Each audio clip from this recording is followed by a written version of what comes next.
right. Happy Passover, or should I say happy Pesach. Shalom, Zion. So we're going to give some time for everybody to get on.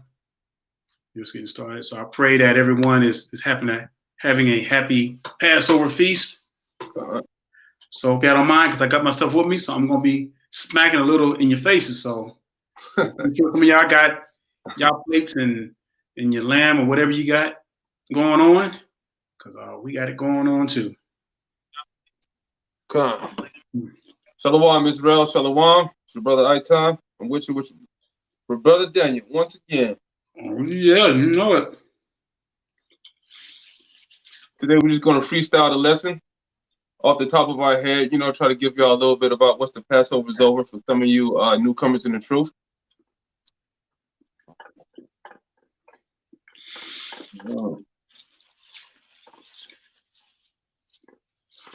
So, brothers and sisters, I understand we have a lot of, we're going to probably have a lot of new believers who are first timers celebrating the Pesach for the first time.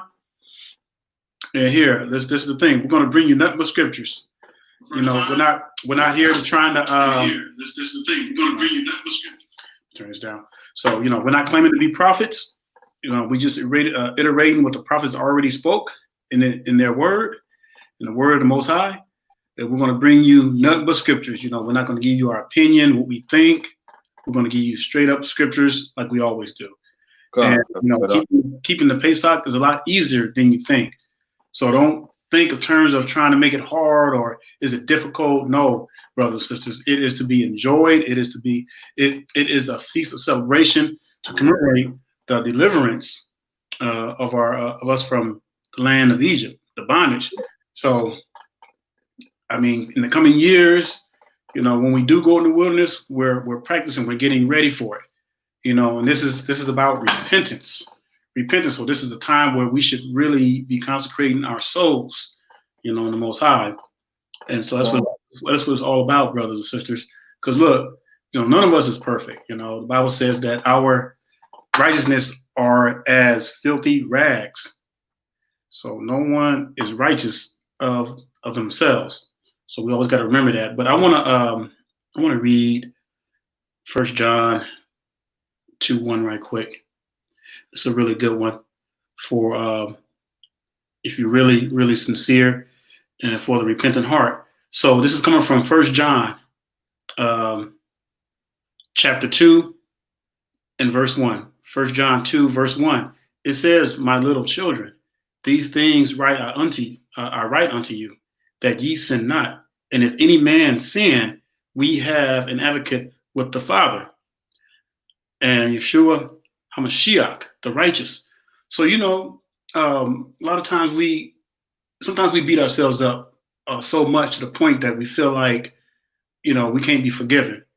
And the Bible tells us that if we sin, we have an advocate with the Father. So, brothers and sisters, we repent, we turn from that, whatever that thing that's keeping us from the Most High, and we move on and we do better. And that's all we can do. Did you agree with that, brother? All day, brother. All day. Oh, yeah. Oh, that's exactly right. And so, and while you all are on, just use this time to connect with one another. This is a good time to fellowship one another. And, we know pretty much the whole world is on lockdown. So really nobody's traveling. So, it's interesting because it's like the Most High fixed it where nobody could travel, and it's interesting that it would be around this time of the Passover, where you have no other choice but to stay at home.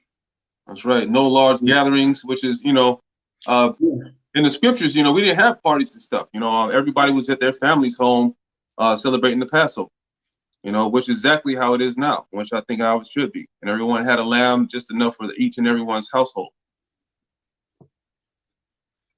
And they didn't make a big party and a show out of it, because it's not something, that we should be, It said in the scriptures that we had to eat it with haste and we had to be on our way because the Lord was bringing death to those folks, So, we had to spread the blood of the lamb around the doorpost of our homes to keep us safe from the death angel that was coming and wiping out all the children of Ham. That's right. So, and we're going to cover a lot of stuff tonight. Basically, we're going to talk about what the Passover was all about, why we should practice the righteous acts. And I know many are probably asking questions. Well, there's so many different dates floating around out there. How do you know which dates are the right date?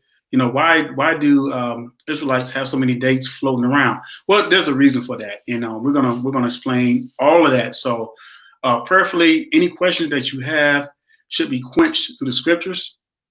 And towards the end, if there's anything else, we're definitely going to be up for answering questions. But we all want you to just relax, enjoy this feast, simulate as though, and that's what we're practicing. Notice that, like the brother said, we're girded up. We're eating in haste. So if the chariots were to come tonight, we'd be ready to get up on out of here. You know what I'm saying? Right.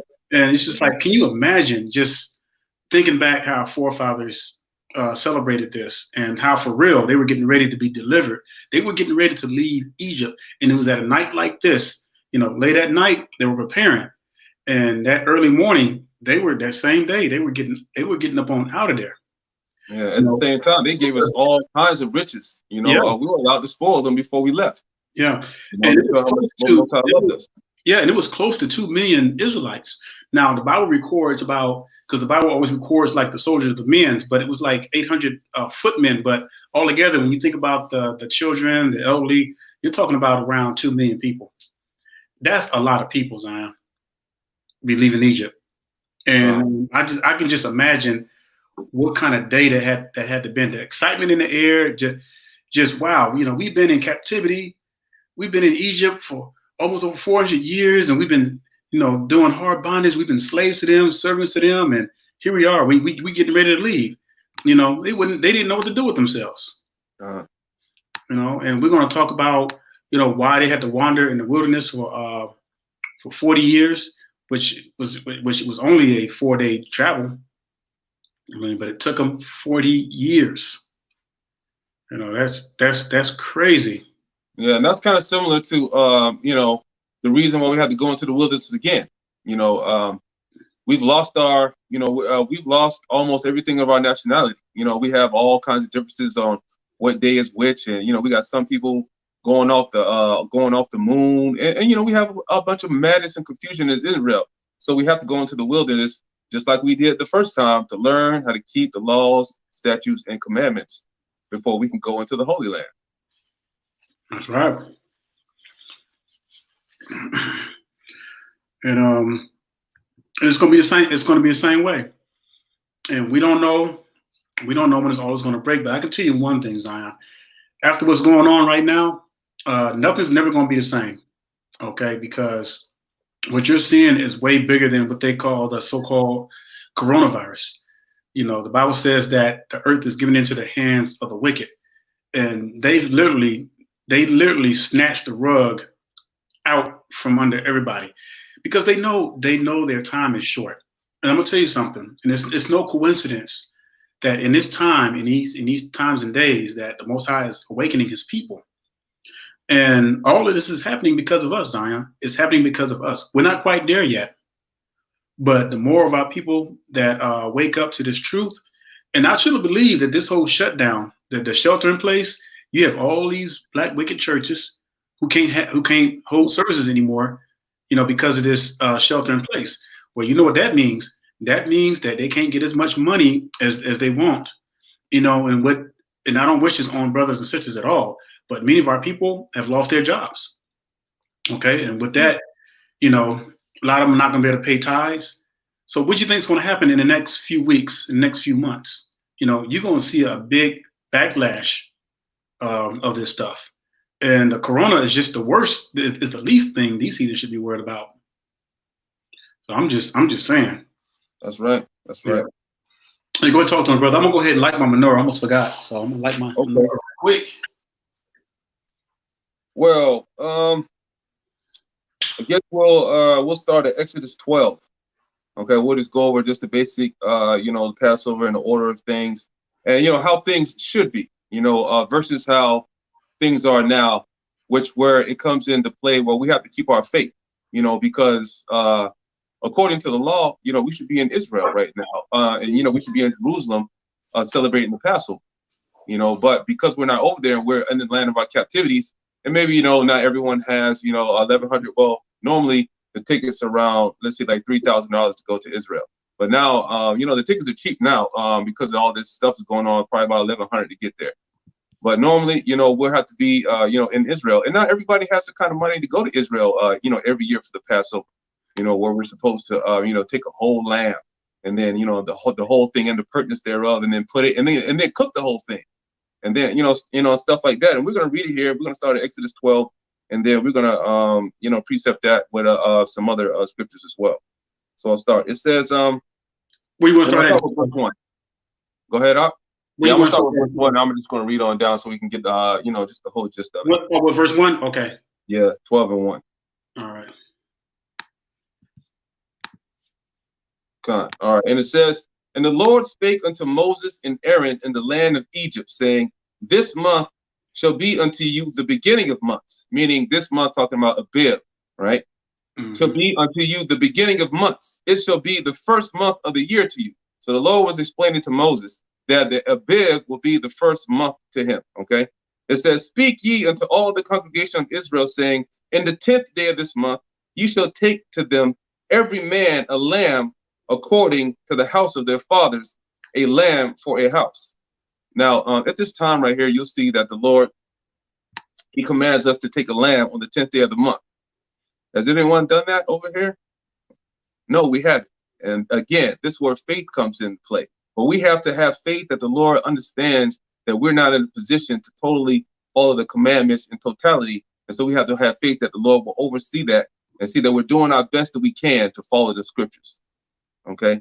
And it says in verse 4, and if the household be too little for the lamb, let him and his neighbor next unto his house take it according to the number of the souls. Every man according to his eating shall make your account for the lamb. So let's say, for example, if you had a family of 2, like, for example, it's just you and your wife, you know, like a whole lamb, that's too much for you and your wife. So you, you know, you share it with your neighbors that's next door. Okay. So it says, your lamb shall be without blemish, a male of the first year. You shall take it out from the sheep or from the goats. Right.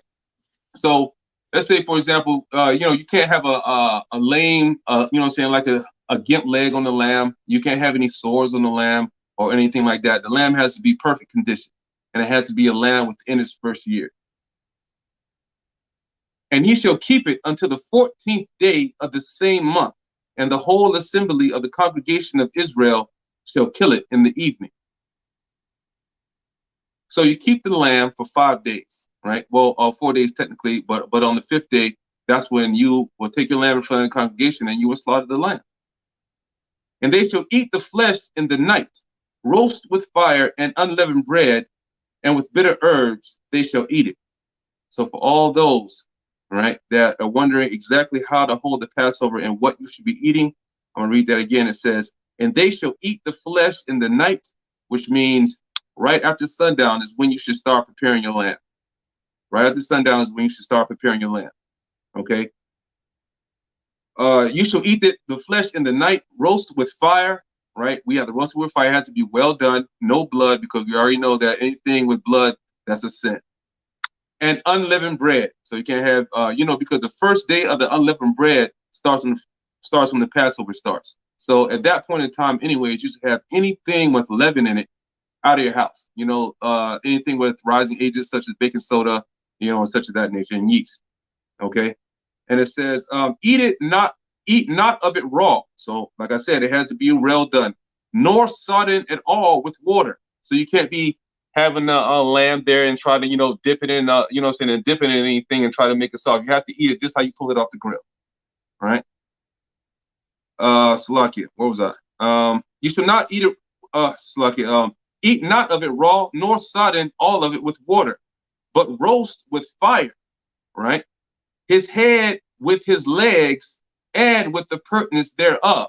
So if we were inside the land of Israel and we're in our homeland, we will be roasting the whole lamb. You know how you see on the cartoons sometimes, or you know, wherever, or those like big pit barbecues where they have those hogs tied up to the little spit and they have the whole thing there and they're cooking the whole thing. That's a perfect example. All right. And let me see. And ye shall let nothing of it remain until the morning. that which remaineth of it to the morning, you shall burn it with fire. So any leftovers that you have, you need to burn it with fire when the morning hits. Make sure that it's all burnt up. Nothing left. All right. Hey, I want to interject right quick. Go ahead. To add to that, and there's a reason why, we have to burn everything. And the smoke is supposed to represent the ascension of the Hamashiach. And we'll talk a little bit more of that in Jubilees. But I wanted to make a point also about the lamb. You probably was going to make that towards the end of this. But a lot of people think that we still have to sacrifice lamb. You don't, because, the Hamashiach is that sacrificial lamb. So we simulate that, but we still, get the lamb and everything, whatever you can use from it. And we still use that to simulate the Passover. But as far as, this, I'm just saying for the new believers who don't really know or understand about Passover. No, you're not sacrificing any lambs or animals. Yes, especially in this land. Right. Yeah. Hamashiach fulfilled that. Gone. That's all I'm going to bring up. Let me see. What was I at? All right. And thus, verse 11, and thus shall ye eat it with your loins girded, your shoes on your feet, and your staff in your hand, and ye shall eat it in haste. It is the Lord's Passover, meaning that the Lord is going to pass over you. Mm-hmm. Okay. For I will pass through the land of Egypt this night, and I will smite all the firstborn in the land of Egypt, both man and beast, and against all the gods of Egypt I will execute judgment. I am Yahweh. And the blood shall be to you for a token upon the houses where ye are, and when I see the blood, I will pass over you, and the plague shall not be upon you to destroy you, when I smite the land of Egypt. And this day shall be unto you for a memorial, and ye shall keep it as a feast to the Lord throughout your generations. Ye shall keep it a feast by an ordinance forever. All right. So that's just the main basics of following the Passover. All right. It's the same thing. It's going to be a memorial, which means that we're going to have it every year. And it's going to be every year on the same day as well. Let me see. You got anything to interject before I hit this next one? Yeah, no, just reiterating about keeping it forever in generations. So that means in this time now, we are to keep it. Now I wanted to touch on something right quick. Something I was looking at earlier. Let me find it right quick, because it talked about when the children or descendants shall ask what this Passover meant. We'll better tell them. What it was. It was for memorial, and it was because our forefathers were delivered from the land of Egypt. And this is why we practice the righteous acts, because it commemorates the deliverance, from our forefathers from Egypt. And again, the same thing that we're getting ready to do when we go into the wilderness. And this is a real event, because it's going to happen. We don't know when it's going to happen, but it's going to happen. And this time it's going to be worldwide destruction. So instead of the plagues just falling in one place, one location, we're talking about worldwide. That's right. That's right. Mm-hmm. And this is a little bit off topic, but sort of on the but dealing with the same thing. When the Lord, he wrought 10 plagues in Egypt, all the Hebrews, all the Israelites in the land, right? They saw all the 10 plagues, right? Fire and ice coming down at the same time, destroying the heathen. Now that's something impossible right there. I mean, only the Lord can come up with something like that. He's gonna burn you 2 times. He's gonna burn you with the cold and the heat. You know what I'm saying? All kinds of manner of plagues went through the land, right down to they saw the death angel. Well, the fog was so thick that they could feel the blackness, that they can feel it. That's how dark it was. And the death angel passed through and killed all the firstborn. Now, a lot of people get frustrated on Israel because, why we're not doing such and why we're not doing this. But you have to realize that we've been a stiff-necked people from the beginning. Now us of today, right? Us of today, we haven't seen all those kind of miracles and things like that of the past. So, as soon as we see, like an angel could appear right now in my bedroom to say, hey, I need you to, I need you to go out there and, chop somebody's head. Hey, man, I'm going to do it. Just because of the simple fact, I'm not going to question it. I know it's, I know it's official, and I'm gone. Now, back in those days, I cannot believe that after seeing all these miracles, being led in the desert, being fed manna from heaven for 40 days, and it took them 40 years, right? It took them 40 years to stop disobeying the Lord. I mean, like, as soon as I seen him kill all the firstborns, I would immediately, stop whatever wickedness what was going on, and then I'll do my thing. But our people, right, today are the same people that we had back then.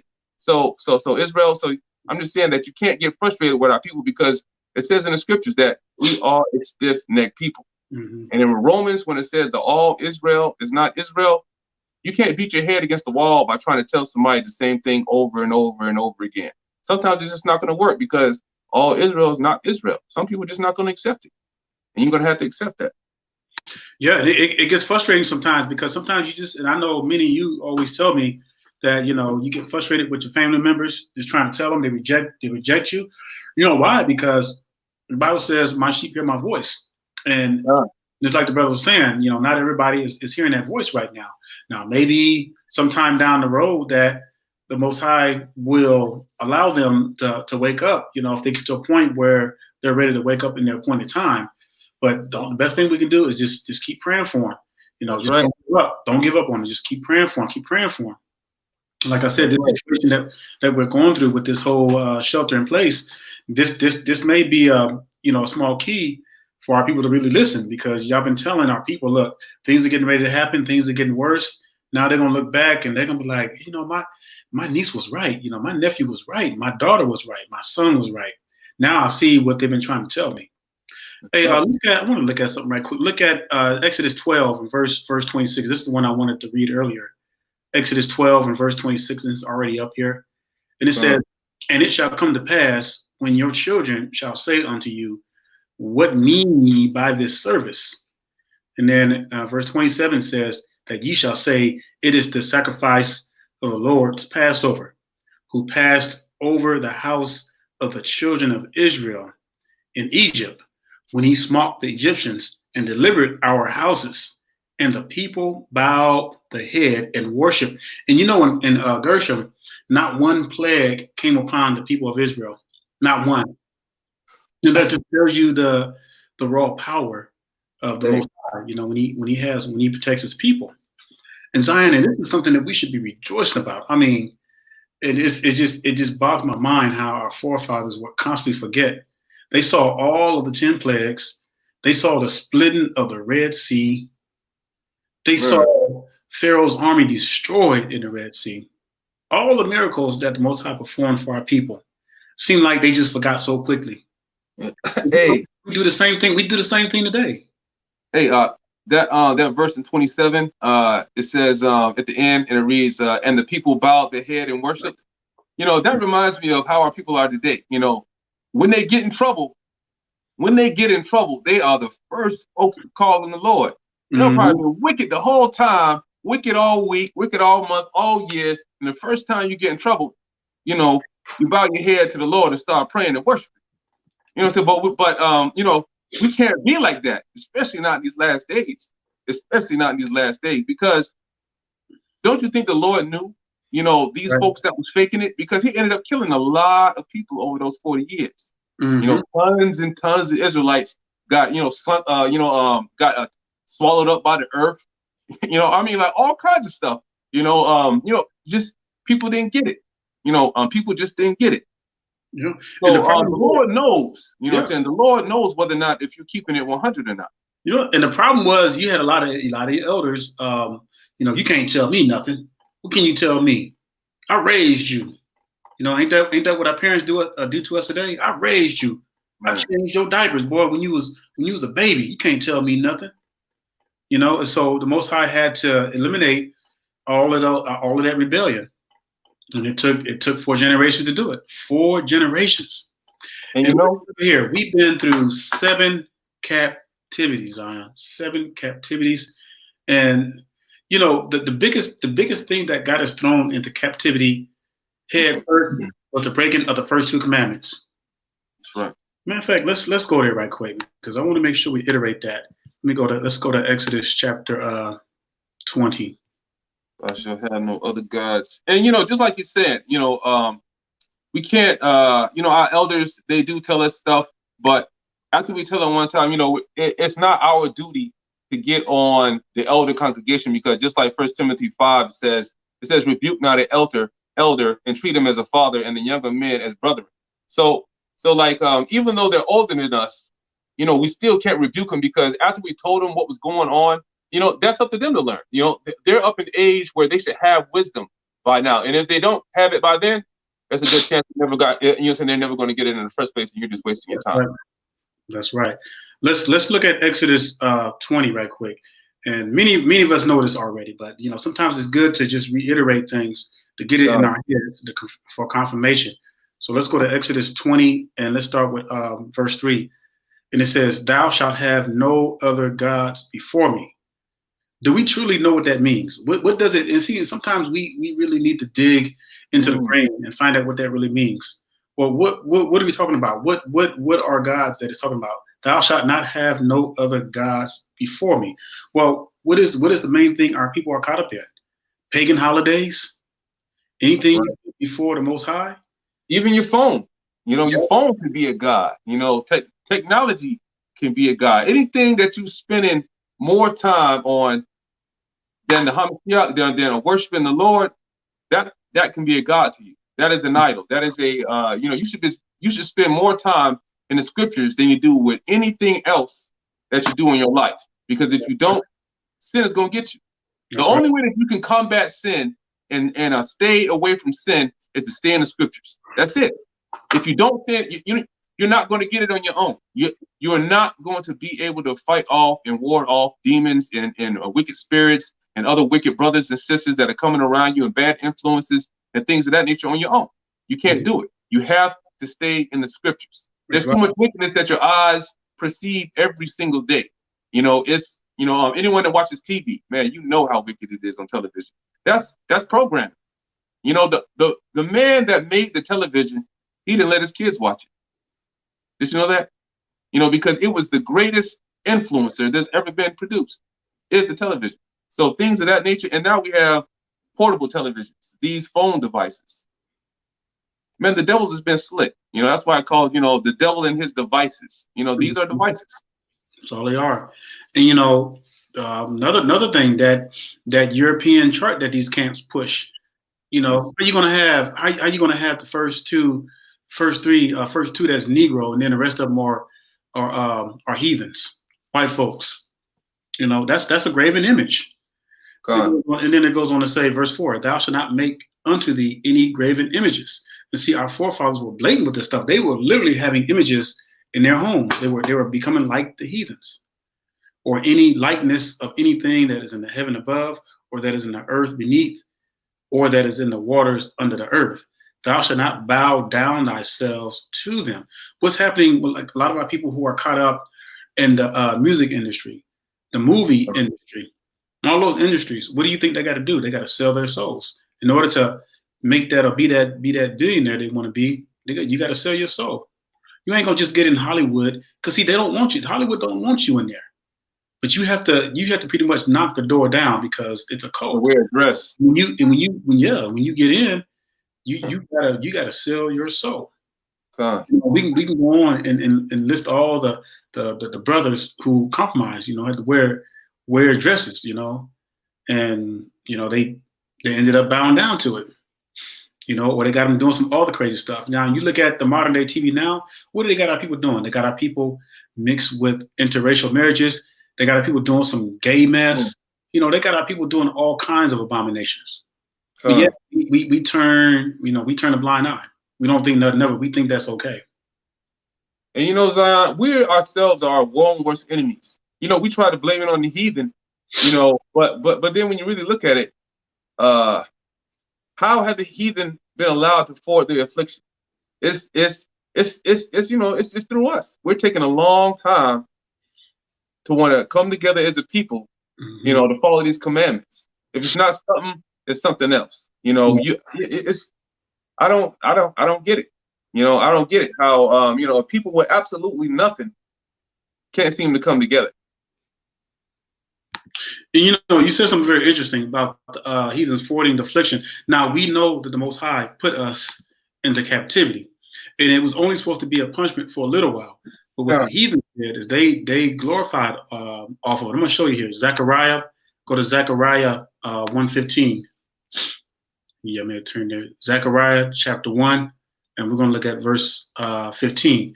And it says, "And I am very sore displeased with the heathen that are at ease." When you look today, look how they profited off our people. Now, yes, the Most High put us into captivity. He's going to bring us out. But the Most High only meant to punish us for a short time. But what they've done is they took it and they profited off of it. The Most High allowed them to, because you know why? Because it's their judgment is going to be built up from that. The Bible says that reward them double. Yeah, it says, "I am more displeased with the heathen that are at ease, for I was but a little displeased, and they helped forward the affliction." You know, it says the heathen are at ease. Now they are at ease. Hey, you ever notice that even though we are the strongest people on the planet, the heathen will still try you? You know, I mean, like, that doesn't make any sense to me. You know, that doesn't make any sense whatsoever to me. You know, I mean, like, where do they still have the audacity and the gall to still try an Israelite? That's why the heathen are at ease. They sit back, you know, they eating fat, you know, so they have all the land, and we don't have nothing. Mm-hmm. And you know what? A lot of us, we're happy with nothing. That's right. You know, you could tell Israel is happy with nothing. You know what I'm saying? They shuck, coon, and jive, being Uncle Ben's, Uncle Tom, and Sambo Coons all day of the week. And it's just ridiculous. You know, we spend all our money and we just give it to the heathen. It's we're in captivity. We never, you know, so we never left. It's literally just like the scriptures say. We have never left captivity. We're just, you know, we work for the people that they still have all the organizations. We still don't own anything. We're still slaves. You know what I'm saying? Except for we're just spending our wages right back with the same people that own everything. It makes no sense whatsoever. And there we can't get along. Yeah. We got Bloods, Crips, all these kind of foolish gangs, you know. Yeah. And that's why it's going to take persecution. That's why it's going to take, you know, the Jacob's time of trouble to really bring us closer together. And, you know, and it's sad that it has to be that way, Zion, but it is what it is. You know, this is where we are. And the only way that we're going to be a purified people is that we're going to have to go through the fire. I mean, there's really no way of getting around it. Right. There just isn't. Okay. I was going to jump back. Slaki, Israel, I know we got off tangent. You know, I got off on a tangent. But let me get back to the Passover. I'm gonna go to Jubilees 49 real quick. I'm gonna read the first verse because you know, we want to also make it. We have to celebrate these feast days, right? These days must be celebrated on the right day, right? It's just like somebody celebrating the Shabbat on the wrong day.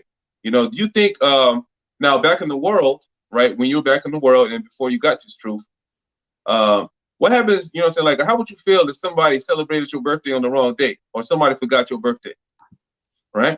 You know, it's the same thing. It's the exact same thing when you're doing these feast days. The feast days, they have to be on the right day, right? So I'm going to read this. It reads, remember the commandment which the Lord commanded thee concerning the Passover, that thou shouldest celebrate it in its season on the 14th of the first month, that thou shouldest kill it before it is evening, and they should eat it by the night on the evening of the 15th from the time of the setting of the sun. Now, just like I said before, you know, for you newcomers, if the first day of the week, common sense would tell you that the first day and the first day of the week would also begin the first month as well. Okay, so at the same time I having the month of Abib going, right, the very first week, 7 days into the month of Abib, I am already 7 days into the week, and at the end we're going to have the Shabbat, right? So we know that in the scriptures there is no 13th moon, there is no foolishness like that. Everything is exact and in its time frame and in its period, right? Oh, a matter of fact, before I go there, let me go to Ecclesiasticus real quick. Salakia.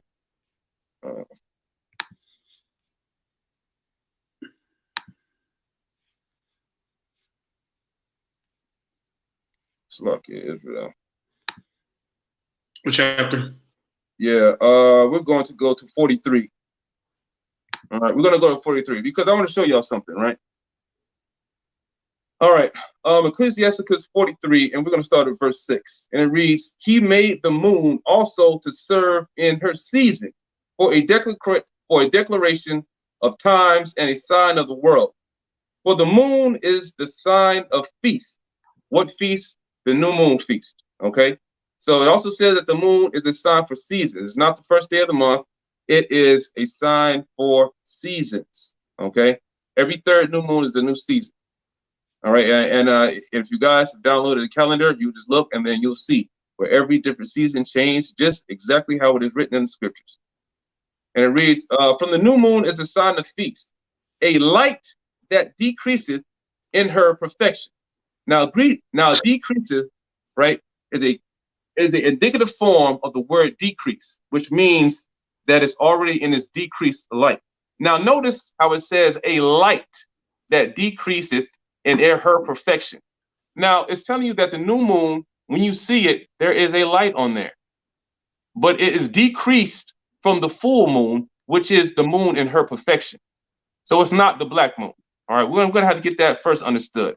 It says the month is called after her name, which should have been translated as moon, increasing wonderfully by her changing, being instruments of armies above, shining in the firmament of heaven. Now, I said that to say that we know that the Shabbat cannot go up the new moon or any moons because it's 29 and a half days per month. So eventually, it won't be 7 days. You'll have an irregularity of the Shabbats. 7 days here, 6 days here. I might take off for 2 days and then it's back on. It's absolutely folly, and it has nothing to do with the scriptures. The scriptures is 364 days, 52 weeks of 7 days a week, 52 weeks of 7 days, and it's perfect. Every year, every feast happens on the same day. All right. So just like I said back in the beginning, if the first month and the first week started at the same time, and the Passover happens on the 15th day, well, technically the 15th day because it's sundown on the 14th, what day of the week would that start on? What day would that be on? That the Passover will always fall on is fixed time every single year. It'll happen right after this, so it'll happen right after Shabbat, which will be Saturday sundown every single year. So you're celebrating it on a Monday or a Tuesday or a Wednesday or anything like that. Even if you're not getting even if you feel that it's not even if you feel that we are not celebrating on the right day, right? Just using common sense alone, if the Lord looks at you and be like, well, how in the world did you get, Monday, to, what I'm saying, to follow the Passover? Remember now, the Lord is looking for the elect. Now, the elect are not going to be dummies. I'm going to tell you that just straight up. The elect are not going to be dummies. So how do you think the Lord's going to look at you when you've been breaking the Passover every single year because you have followed man and not actually looked at the scriptures yourself to see what day it is? At least make the attempt. Common sense. I mean, just if anything, everyone in the truth should use at least common sense, and it should be sundown Saturday, even if it's a different week. Right. And the thing about this too, it falls in line with Creation Week as well. God. And also we're going to talk about because if you pull up and not meaning to cut you off or anything, but if you look up Passover, if you look up Passover 2020, it's going to say 8 April. Well, why is that? Because and we're going to talk about why we should not be why the scriptures tell us not to go off the new moons. Because what happens with the new moons is that it throws off the feast days. And so that way, because the Bible says that the feast days are fixed. Passover is fixed and it's fixed season. So that means that if the Passover happens sundown Shabbat, it's going to happen every year on the Shabbat at the same time. It's fixed. People who go off the new moon, it moves around every year. So one year it may be on a Monday, 1 year it may be on a Friday, 1 year it may be on a Wednesday. It's going to keep moving around, just like the weekly Shabbat. All the feast days are fixed. It's like the brother was saying. That's right. You know what? And you know what? There aren't any feast days that go through the Shabbat, right? Except for what is it, Nicanor? I think it's Nicanor at the end. But then, you know better than to cook or do anything like that. But all the other feasts, other feast days that we have throughout the calendar, they stop on the Shabbat, just as the scriptures would be. Because you're not going to be cooking and having feasts on the Shabbat. You're just not going to do that. So every single feast day, when you look it up in the scriptures and you look it up according to the calendar, it does not ever fall on, it does not fall on the Shabbat days or never, has any kind of interference with that. The only thing that might have an interference with the Shabbat is the new moon. But me personally, if the new moon falls on the Shabbat, I hold the high holy day, the Shabbat, then I'll celebrate the new moon the next day. That's how I personally do it, just because of the fact I don't want to be, if I have some questions about it, I don't want to be found guilty in that day. I don't want the Lord to be like, hey, when you was roasting the fire, on the Shabbat and trying to make it seem like a new moon for the excuse. I just don't want that to go down. So me personally, I'll celebrate it the next day. That's just how I'll do it. Go ahead, Hey, where were you at? Because I wanted to cover something in Jubilees. Where were you at in Jubilees 49? Actually, I was at verse 1. Okay. Yeah, let's continue from that one. Okay. And it says, okay, guys, this is going to be a repeat of Exodus 12 that we just read, except for it's going to be more in depth. Okay, it's going to say, for on this night, the beginning of the festival and the beginning of the joy, ye were eating the Passover in Egypt, when all the powers of Mastema, which is the name, which they have the name of the angel, which they have the name of the death angel in here, had been let loose to slay all the firstborn in the land of Egypt, from the firstborn of Pharaoh to the firstborn of the captive maidservant in the mill, and to the cattle. And this is the sign which the Lord gave them into every house on the lintels of which they saw the blood of the lamb of the first year. And to that house they should not enter to slay, but should pass by it, that all those should be saved that were in the house, because of the sign of the blood were on the lintels. You know what? I'm willing to bet you had a couple of lazy Hebrews in there putting the blood on the lintel, and the death angel probably came and got them. I'm just guessing. I'm just saying. I know how our people are. We were stiff-necked from the beginning, the Lord says. So it says, and the powers of the Lord did everything according to the Lord commanded them. And they passed by all the children of Israel, and the plague came. And the plague came not upon them to destroy from amongst them any soul, either cattle or man or dog. Wow. So, if you put lint on the door, the Lord even saved your cattle and your dog. Everything. Right? Everything. And the plague was very grievous in Egypt. And there was no house in Egypt where there was not one dead, and weeping and lamentation. And all Israel was eating the flesh of the Paschal lamb and drinking the wine, and was lauding and blessing and giving thanks to the Lord of their fathers, and was ready to go forth under the yoke of Egypt and from the evil bondage. Like brother Daniel was saying earlier, lauding is that they were happy. Them guys are they about to get up out of here. Mm-hmm. And it says, and remember thou this day all the days of thy life, and observe it from year to year all the days of thy life, once a year on its day, according to all the law thereof, and do not adjourn from it from day to day, nor month from month. You heard that? It says not from day to day. It means that it's going to fall on the same day. That's every single year. All right. It says, for it is an eternal ordinance and engraven on the heavenly tablets regarding all the children of Israel, that they should observe it every year on its day, once a year, throughout all their generations. And there is no limit of days, for this is ordained forever. I don't think they got that. That is a powerhouse right there. Verse 8, for it is an eternal ordinance and engraven on the heavenly, it says the heavenly tablets. That's just about as sacred as the Shabbat, because when you read in Jubilees chapter 2, verses 31 and 32, it says that the Shabbat was kept before man was even on the earth. I mean, that's powerful, though. That's powerful. Now, the next verse is kind of important, Israel, because this deals with conditions, whether conditions where you should be allowed to hold the Passover. Okay. And if the man who is free from uncleanness, right, which means that you have to be clean to hold the Passover. Now, you automatically know that you shouldn't be having sex on the Shabbat. Now, that's going to make you unclean. You can't You can't, you can't have, calculated or been with a woman since the Shabbat all the way up to the feast of the, to the feast of the Passover. You need to be clean all the way through. Okay. And the man who is free from uncleanness and does not come to observe it on this occasion of its day, so as to bring an acceptable offering before the Lord and to eat and drink before the Lord on the day of his festival, that man who is clean and close at hand shall be cut off. Okay. All right.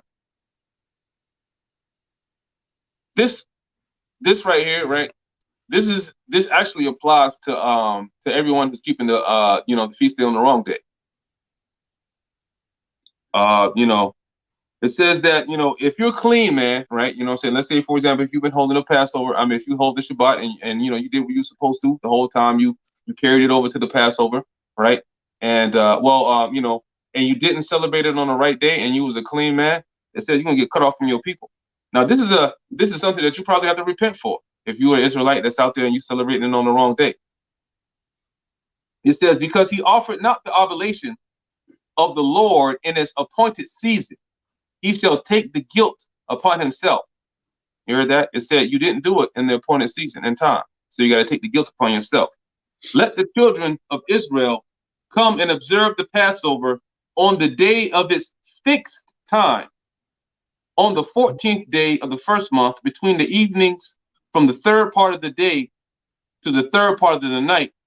For 2 portions of the day are given to light, and a third part given to the evening. This is that which the Lord commanded thee, that thou shouldest observe it between the evenings. So at sundown, in other words, at sundown, when it gets dark, that's the time you need to start preparing the lamb and cooking it up. It says, hold on, what do you want to skip to? I want to skip down to 14 because all from 12 and 13 is the same unless you want me to read it. Doesn't matter to me. I'll continue. Yeah, 14. Okay, Con. Okay, Israel, skipping down to 14, and it reads, for this reason the Lord commanded the children of Israel to observe the Passover on the day of its fixed time. There it is again. Fixed time. And they shall not break a bone thereof, meaning like you should break a bone of the lamb. The lamb has to be in perfect condition when you roast it. Right? It says, for it is a festival day and a day commanded that there be no passing over from day to day and month to month, but on the day of its festival, let it be observed. Now, correct me if I'm wrong. Now we've read it all the way in Exodus, all the way to over here 2 or 3 times. That it's saying that, hey man, you got to keep it on the right day. You just cannot be just doing whatever you want. And do thou command the children of Israel to observe the Passover throughout their days, every year, once a year.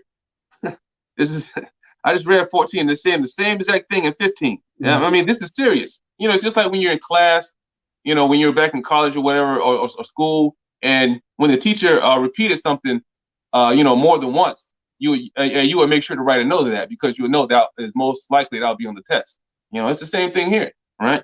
And it says, and do thou command the children of Israel to observe the Passover throughout their days, every year, once a year, on the day of its fixed time. And it shall come for a memorial, well-pleasing before the Lord. So if you do it on the right day, you're going to be well-pleasing unto the Lord. And no plague shall come upon them to slay or smite in that year, in which they celebrate the Passover in its season, in every respect, according to his command. Now, albeit we can't keep every single aspect of the Passover, like cooking a whole lamb and that nature right there, because we are in captivity and, things have changed. But at least, the least that we can do. Yeah. And see, we're a work in progress. And some of you are probably thinking now, okay, well, how can we prove, or how do we know that it's the right day? How do we know that the night is the right day? I said in the beginning, the only thing that we're going to give you is scriptures. And we know for sure that when the Bible talks about the way to calculate the feast of calendars, now most people go by the Gregorian calendar, which is a 30-day. And so according to Enoch, it's always 30, 30, 31, 30, 30, 31. It's like that 4 times each quarter. Right. And that's how that's a clue right there. That's how you know, okay, if you can follow that, you just got to calculate when the Enochs come around. So the day after the Enochs is going to be the begin the new year, the equal amount of day, equal amount of night. And so, brothers, did you have anywhere else you want to go? Because I was going to take them to Jubilees chapter 6. No. Hey, Israel, we can always go to even though we're in Jubilees, we're only in Jubilees because it's more in depth. We feel on certain things, and it explains it a lot more than the regular scriptures. But we'll also go back to the regular scriptures, and we'll repeat the same thing so you guys know that we are using precept upon precept. Far as he was saying with the equal days and the equal nights, the beginning of the year, right? The first month, it starts with the equinox in it. Okay. And after 6 months, you have another equinox, and then you started over with another equinox. So the spring equinox is the beginning of the year, and that's what we base our calendar off of. So when you look at the calendar, it will be according to the very first day of this. It'll be like the very first Sunday that is right there by the spring equinox, which we all know, which is the first day of the week. The whole, it's just, Sunday is the first day of the week. Yeah. Okay, so we go by that, and then if you look at it, it'll line up straight up to the seasons. Everything will go exactly how the scriptures read. Everything in Leviticus, all the feast days will line up exactly on the same day that it says in the Bible. On the 14th day of the first month, and you look on if you look on the calendar, it'll be on the 14th day of the 7th month. That it'll line up perfectly. All right. And it takes some time getting used to. That's why on the calendar that we worked on, brother, digitally through the spirit and with prayer and diligence. We worked on that for a little bit over a year. And, we researched, we looked at everybody's calendar. We didn't just do it and not look at people's calendar. We looked at everybody's calendar, tried to figure out how they came up with the dates. And most of those dates were based off the new moons. Some of them were based off the full moon, and some of them were based off the dark moon. That's right. So, which absolutely makes no sense. I mean, man, you can read the scriptures. And I mean, you have to realize, too, that a lot of this truth, even though it was started, way back in the 70s, that we have brothers that are, just coming out of this, right? And in Daniel, it says that our knowledge will increase as the times pass. As the future continues to go, right? Our knowledge will increase, right? It's not talking about only the knowledge of the heathen. It's talking about the knowledge of the Hebrews, because remember, we have to come back to our nationality because it was lost to us at first. So it's talking about the knowledge of the Hebrews that we're gaining knowledge. So as we gain knowledge and study these books and precepts and be able to, correlate this with that and to make sure that things line up, we're coming, we're coming into a new age where things are actually, it actually has to make sense, because the Most High, He is not about confusion, as He says in the scriptures over and over. Right. And I'm going to show you several places where the Most High even said that we would go wrong as to the new moons and everything, because, we were going by the Enoch calendar prior to the heathens coming on the scene, until they came, and then they started naming the months, even the pagan months. They started changing. The Bible says in Daniel 9:25, I think it's 7:25, that he shall think to change times and laws, and that's right. And so that's why these books were hidden, because they didn't want us to get this information. Once we started waking up, searching for ourselves, and really studying, showing ourselves approved, they knew that we would start getting days right, and we would wake up and not go off the Gregorian calendar.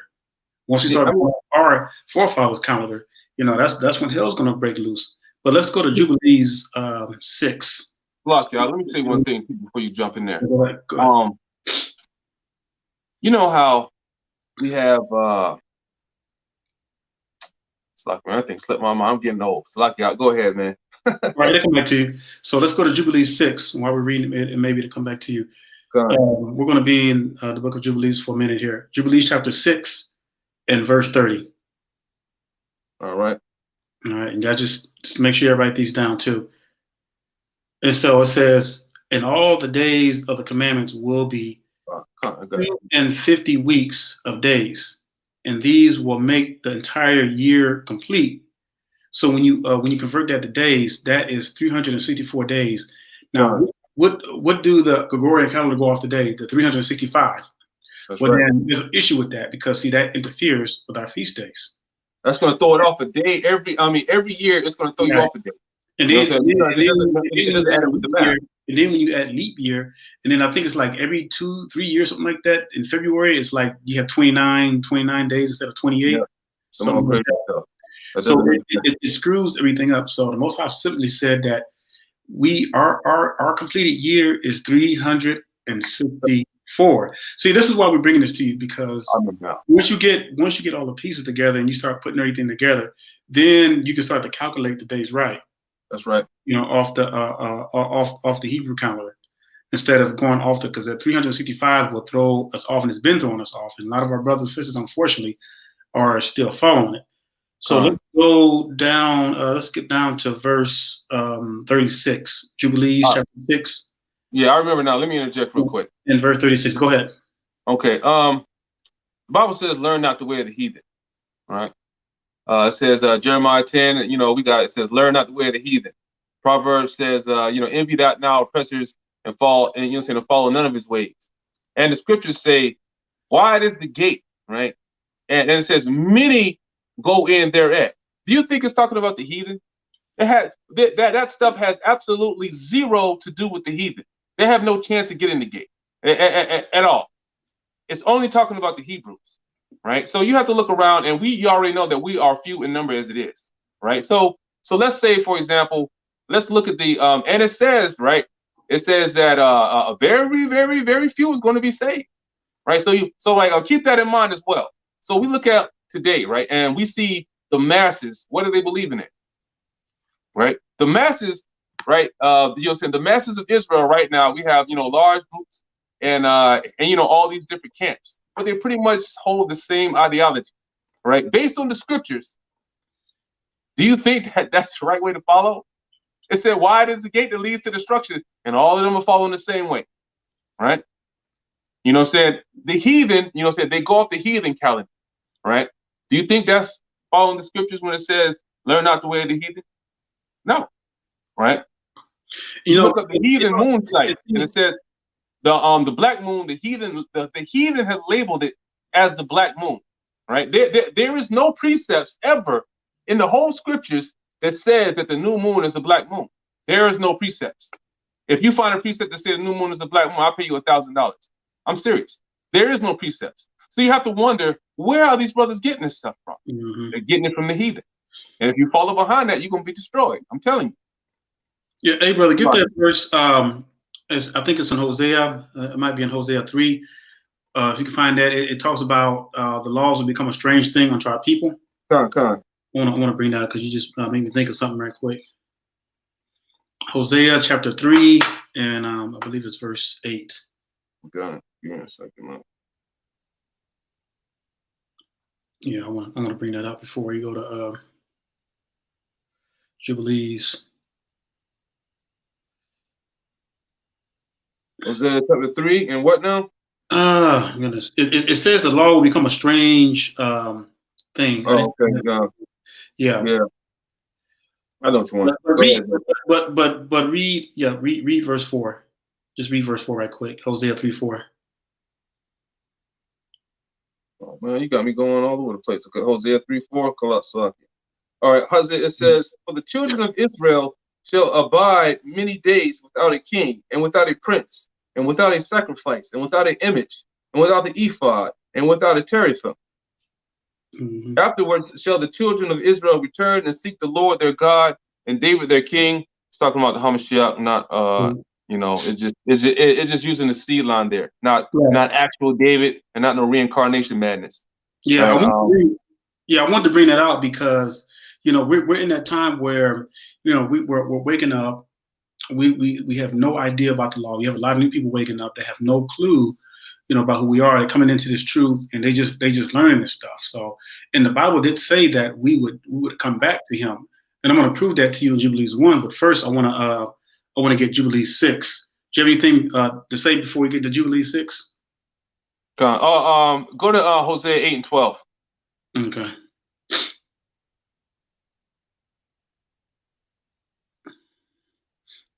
Is that the one we was looking for? That's it.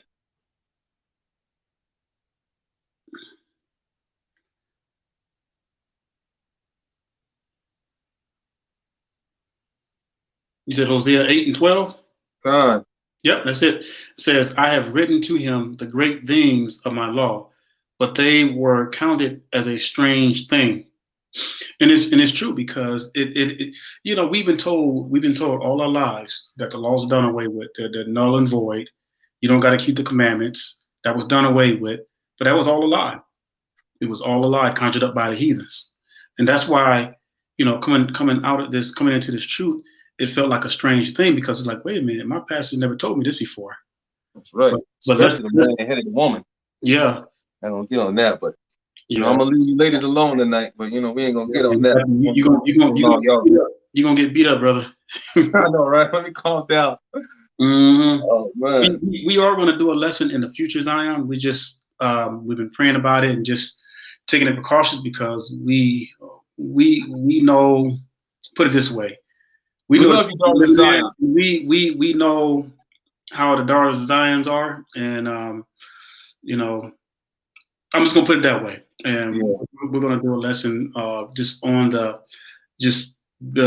responsibility of the woman, the behavior of the woman and the man, and how things should be with this awakening. Right. Because as we're waking up, I'm not trying to get too off the subject, but as we're waking up, it seems like a lot of people, especially our women, having a hard time accepting the fact that allowing the man to be the head, and that's a big issue, especially in America. So, but again, I'm gonna leave that alone. That's gonna be another subject. So let's go to Jubilees chapter 6, and I'm gonna start with verse 36. Because the Most High said that it would come a time where we would go wrong. We would start using the new moons as feasts because of the heathens, and therefore we would be in ignorance. So Jubilees chapter 6 and verse 36 says, "For there will be those who will assuredly make observations of the moon, how it disturbs, notice that, how it disturbs the seasons and comes from year to year, 10 days too soon." And see, that's why brothers who go off the new moon, the full moon, your feast days, what did we just read in Jubilees 49? It says that, and we read it 3 times. It says, upon this fixed time, right? Upon this fixed time. It didn't say alternating time. It said upon this fixed time. So if we're going off the moon, your feast days are going to be different each year. They're going to be different. They're not going to be the same. That's not the way it's supposed to be. Just like the luminaries, everything that the Most High created in luminaries is fixed on a rotation cycle. And it's that way every year. It was no difference with the feast days, if you want to think about it that way. So I'm reading verse 36 again. It says, you start at 34, really, brother? You want to start at 34? Yeah, we go back up. You start at 34. That's a good one. And all the children of Yasharel will forget and not find the path of the years. And all the children of Yasharel will forget and will not find the path of the years, meaning that we would lose track. We would start getting on that 365 year, throwing us off.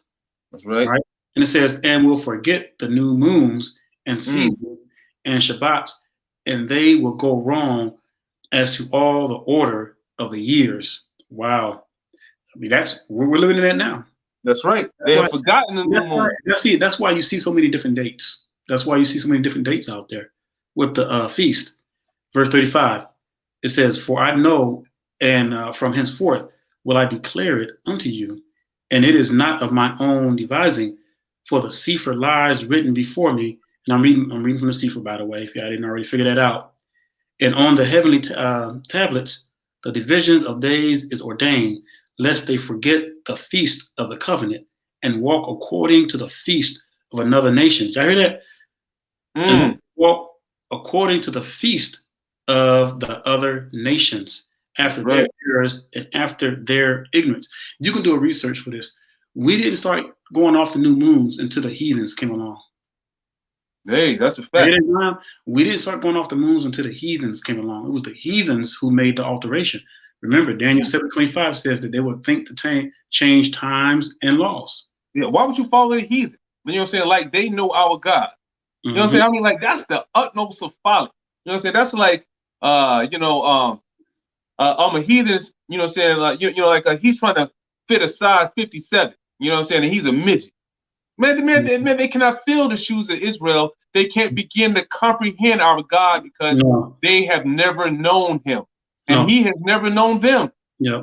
The book is written by our people for our people. They That's would right. never be able to understand it. Just like you had to explain Ebonics or when we talk slick, a heathen doesn't know what's going on. But there's slick talk all throughout the Bible, though. So that's brothers wrote it. Yeah. Let me read this last part again. It says, lest, this is the last part of 35, lest they forget the feast of the covenant and walk according to the feast of the other nations after their error and after their ignorance. Remember I told y'all to look up, if you look up. Block my resources. Yeah. Some clown on the comment board starting folly.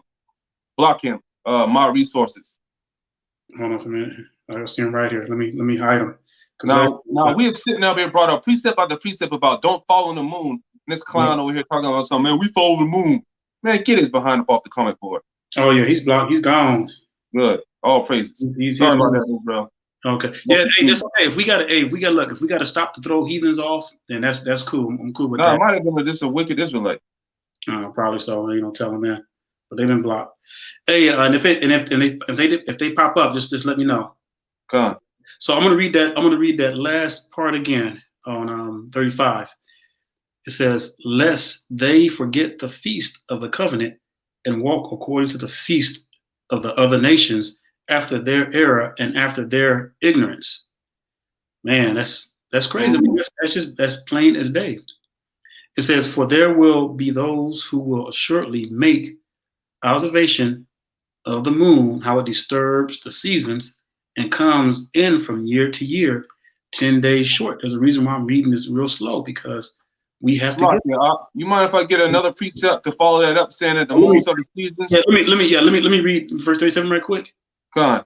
And it says, for this reason, the years will come upon them when they will disturb the order and make an abominable day the day of testimony. Wow. And an unclean day a feast day, and they will confound all the days, the holy with the unclean, and the unclean day with the holy, for they will go wrong as to the months and Shabbats and feasts and jubilees. Come on. Can't get no plainer than that. Go ahead, brother. Now the precept for that about the moon and the seasons is Psalms 104 and 19, where it reads, he appointed the moon for seasons. That's about as clear as you're going to get. He knows the sun is going down, meaning that he knows that the sun marks the days. He appointed the moon for seasons. You can't get any clearer than that. Proceed, Salaki. Okay, y'all, go ahead. Yeah. Now that was just the that's just the only precept that I wanted to bring. Okay. As considering the moon for seasons. Mm-hmm. And saying just like I also saw in the Apocrypha as well. Mm-hmm. Now let's go to what I just leave off, 37? 38. Oh, 30, yeah. 38. It says, for this reason I command and testify to you that you may testify to them, for after your death your children will disturb them, so that they will not make the year 364. Right here, it's telling you 364. We just read that earlier. 364 days only, and for this reason they will go wrong as to the new moons and seasons and Shabbats and feasts, and they will eat all kinds of blood with all kinds of flesh. So what the heathens have done is that they see a lot of stuff that they do, they've gotten from us, but what they've done is they altered it, they changed it. Just like the month, we had the naming of the months. They took the months and they renamed them from their gods. You know what? I'm looking for a precept too. There's also, I think, in maybe Kings or Chronicles or something like that. I'm gonna just find it real quick. They're talking about they actually give you 12 months. Because what was it last year? It's like they had brothers and sisters actually saying, it's the 13th month. Does that even sound right? See, it was 12 disciples. There's 12 gates on the kingdom. It's not 13. What are you talking? I mean, like nobody, and I'm looking around and I'm seeing all these followers, right? All these people that are being led blind, leading the blind straight into the pit. Nobody questions it. Nobody says nothing. There's like, yeah. You know what, man? We're gonna go along with this 13th moon madness. Man, that's it. I'm sorry. Sometimes I just don't get it. I just do not get it. Yeah. It's lucky, man. Let me find this thing real quick. Yeah, and then after you find that, I'm gonna have you read something else too. while you find, let me go ahead and go there. So while brothers finding that, let's go to Jubilees chapter 1. I'll show you something because it's going to tell you that we're going to go wrong to this stuff. But in the end, we're gonna start to get it right. People are going to start to realize, man, we need to stop going off this Gregorian calendar. We need to start getting back to what our forefathers went off of. So let's go to Jubilees chapter 1, and I'm going to read verses 14 through 16. It says, "And I will hide my face from them, and I will deliver them into the hands of the other nations for captivity, and for a prey, and for devouring. And I will remove them from the midst of the land, and I will scatter them amongst the other nations." Okay, that's already happened because we are scattered amongst other nations. So we know that's official. That's final. We're just waiting for our deliverance. Verse 15, "And they will forget all of my Torah and all of my commandments and all of my judgments." What did the Bible say in Deuteronomy 28? It said that when the yoke of iron came off, we would be a destroyed people, right? What does the Bible say? Isaiah 4:6, it says, "My people are destroyed for a lack of knowledge." So it's true. The prophecy has already been fulfilled because look, we're waking up, we're completely destroyed. We don't know anything. We're just waking up. We're just getting into these laws and everything. And now we're just now starting to get into the real calendar what our forefathers kept, prior to the heathens coming on the scene, changing up everything. Now, right. And it says, I'll finish right quick. And it says, "And they will forget all my Torah and all my commandments and all my judgments, and I will go straight as the new moons and Shabbats and feasts and jubilees and ordinances." And then look at this part. This is the part that's important because this is what's going to bring us back. And it says, "And after this, they will turn to me from amongst the other nations." Turn to me from the nations. That means coming out of this systematic Babylon. Stop envying the oppressor and choosing all his ways. It says, "After this, they will turn to me from amongst the other nations with all their heart and with all their soul and with all their strength. And I will gather them from amongst all the other nations, and they will seek me so that I shall be found of them when they seek me with all their heart and with all their soul." So that's still in the process, because we still got some time. We still got a little ways to go. But slowly but surely we're getting there. Now, I was gonna go back because I just want to make this clear. There's no 13th month. There's no there's no folly. It's 12 months every single year. So if you go to 1 Kings chapter 4 and verse 7, it reads, "And Solomon had 12 officers over Israel, which provided victuals for the king and his household, each man his month in a year made provision." Right? So it says he had 12 officers. That was 12 officers, each man his month in a year. So that means for every month of the year, which are 12 months, which is why he had 12 officers for each month of the year. Even if we can go to 1 Chronicles 27, right? If you read, I'm not going to read the whole thing, right? But if you read 1 Chronicles 27, let me see, start on verse 1. I'm going to read 1 for you guys. It says, "Now the children of Israel, after their number, to wit, the chief fathers and captains of households and hundreds of their officers that served the king in their matter of courses, which came in and went out month to month throughout all the months of the year of every course, were 24 and 4,000." Right? So they had, you know what I'm saying? Hey, right. Them boys had 20 or 4,000 troops that would come each month, right?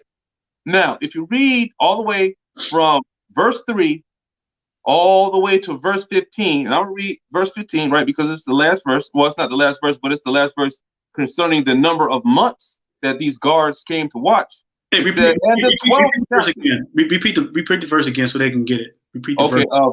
First Chronicles chapter 27, and we can 3 through 15, but I'm just going to read 15 to get to the point. It says, "The 12th captain for the 12th month was Heldiah, a Nephlite of Ophel, and in his course were 20 and 4,000. So on the 12th month, which means that is the last month because there are no other months down here. There are no other months down here. which means there's 12 months in a year.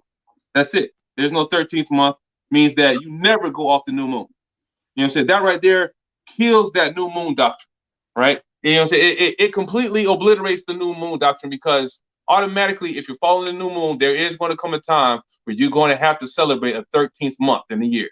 There is no record of a 13th month ever being celebrated in the scriptures. Mm-hmm. Yep, and that's a very good point. I'll bring that up. Man, yeah, man, you can't get around it. You can't get around it. And you cannot go off the new moon. There's too many precepts to line up that contradicts that crazy new moon doctrine. You can't do it. The new moon is only for the new moon feast, and that's it. That's it. That's it. And the season, Salakia. The new moon is only for the feast and also for the changing of the seasons. That's it. Every 3 moons is a change of seasons. Did we look at, you brought me up something. Psalms. Is it Psalms? Oh, let me bring it up right quick. Talks about the seasons. Hold on for a minute. I had it with me. Oh, that's Psalms 104.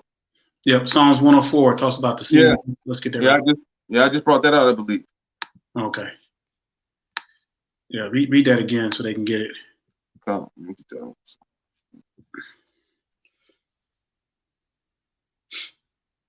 All right, Psalms 104 and 19. It reads, "He appointed the moon for seasons. The sun knoweth it's going down." It's simple, you know. No matter what scripture you go to, no matter what, you can't show me a single scripture in the Bible that says that you're supposed to go off the new moon. Now, if you guys go to my channel, I have a video that explains the new moon doctrine, because there's a lot of times in the scriptures where it says first day, and you see that day is italicized. Now, whenever you see, I don't know if you guys know this, right? But whenever you see an italicized word in the scriptures, that means the guys who had translated the book, right? They couldn't understand a particular thing and what went in, so they put their best guess. This is not from the scriptures. Italicized words is the translator's best guess, right? So in certain parts where it puts, the light of the day is supposed to be light. It's supposed to be the first light of the moon, meaning the first, the first sliver, which is actually the first sliver. But you have to really research and read that, and you have to be able to know and go through other precepts to line it up. You'd be like, well, hold up, man. It said that it happened on the new moon in this day, but then it happened over here on this day. It doesn't make any sense. So then when you really read it up and look at the precepts, it'll say the first light of the moon, because you'll notice that those words are italicized, meaning that the author decided to put his own words in there. And we're coming to a point now where, like I said, in Daniel it reads that the knowledge shall increase in the land. And our knowledge is increasing. Of course, it's going to increase from way back, from when they first did it, because now we're coming back into our heritage, we're coming back into our nationality, we know who we are as a people. And it says that as long as we follow the laws, statutes, and commandments, that our knowledge will increase. That's how you gain knowledge in this truth, is by following the commandments. Without following the commandments, you're going to be dumb, deaf, and blind to what's going on around you. Hey, so I wanted to bring out something right quick. So I'm not going to have this look for long, but so we got the calendar that we worked on. So if you notice at the bottom where it says note, see, this is why we work so hard to put everything that we possibly can, the precepts, so that you all could go study, you all could judge for yourself, and you all could test the spirits. This is what we're supposed to do, Zion. We are supposed to show ourselves approved. We are supposed to show our work and how we got it. So, if we would have just threw a calendar out there and then expect you to figure out, then we would have been wrong, because that's not the way it's supposed to be. If you're going to be responsible for putting something out like this, you have to explain it through scriptures. So if you said, notice where it says note, where it says the Hebrew Israelite months are numbered in the following order. So if you read that, you'll see how the months are numbered, and the Gregorian calendar does not go off that. They don't. That's right. And see, this is why we have to slowly. And it's going to take some time. We're going to slowly get back. We're slowly getting back to the right days. Hey, I'll leave that up for a second. I'll put that up real quick. Took it down too soon for a minute. Because I wanted to show Israel something real quick, just by because we as a people, we're real visual learners.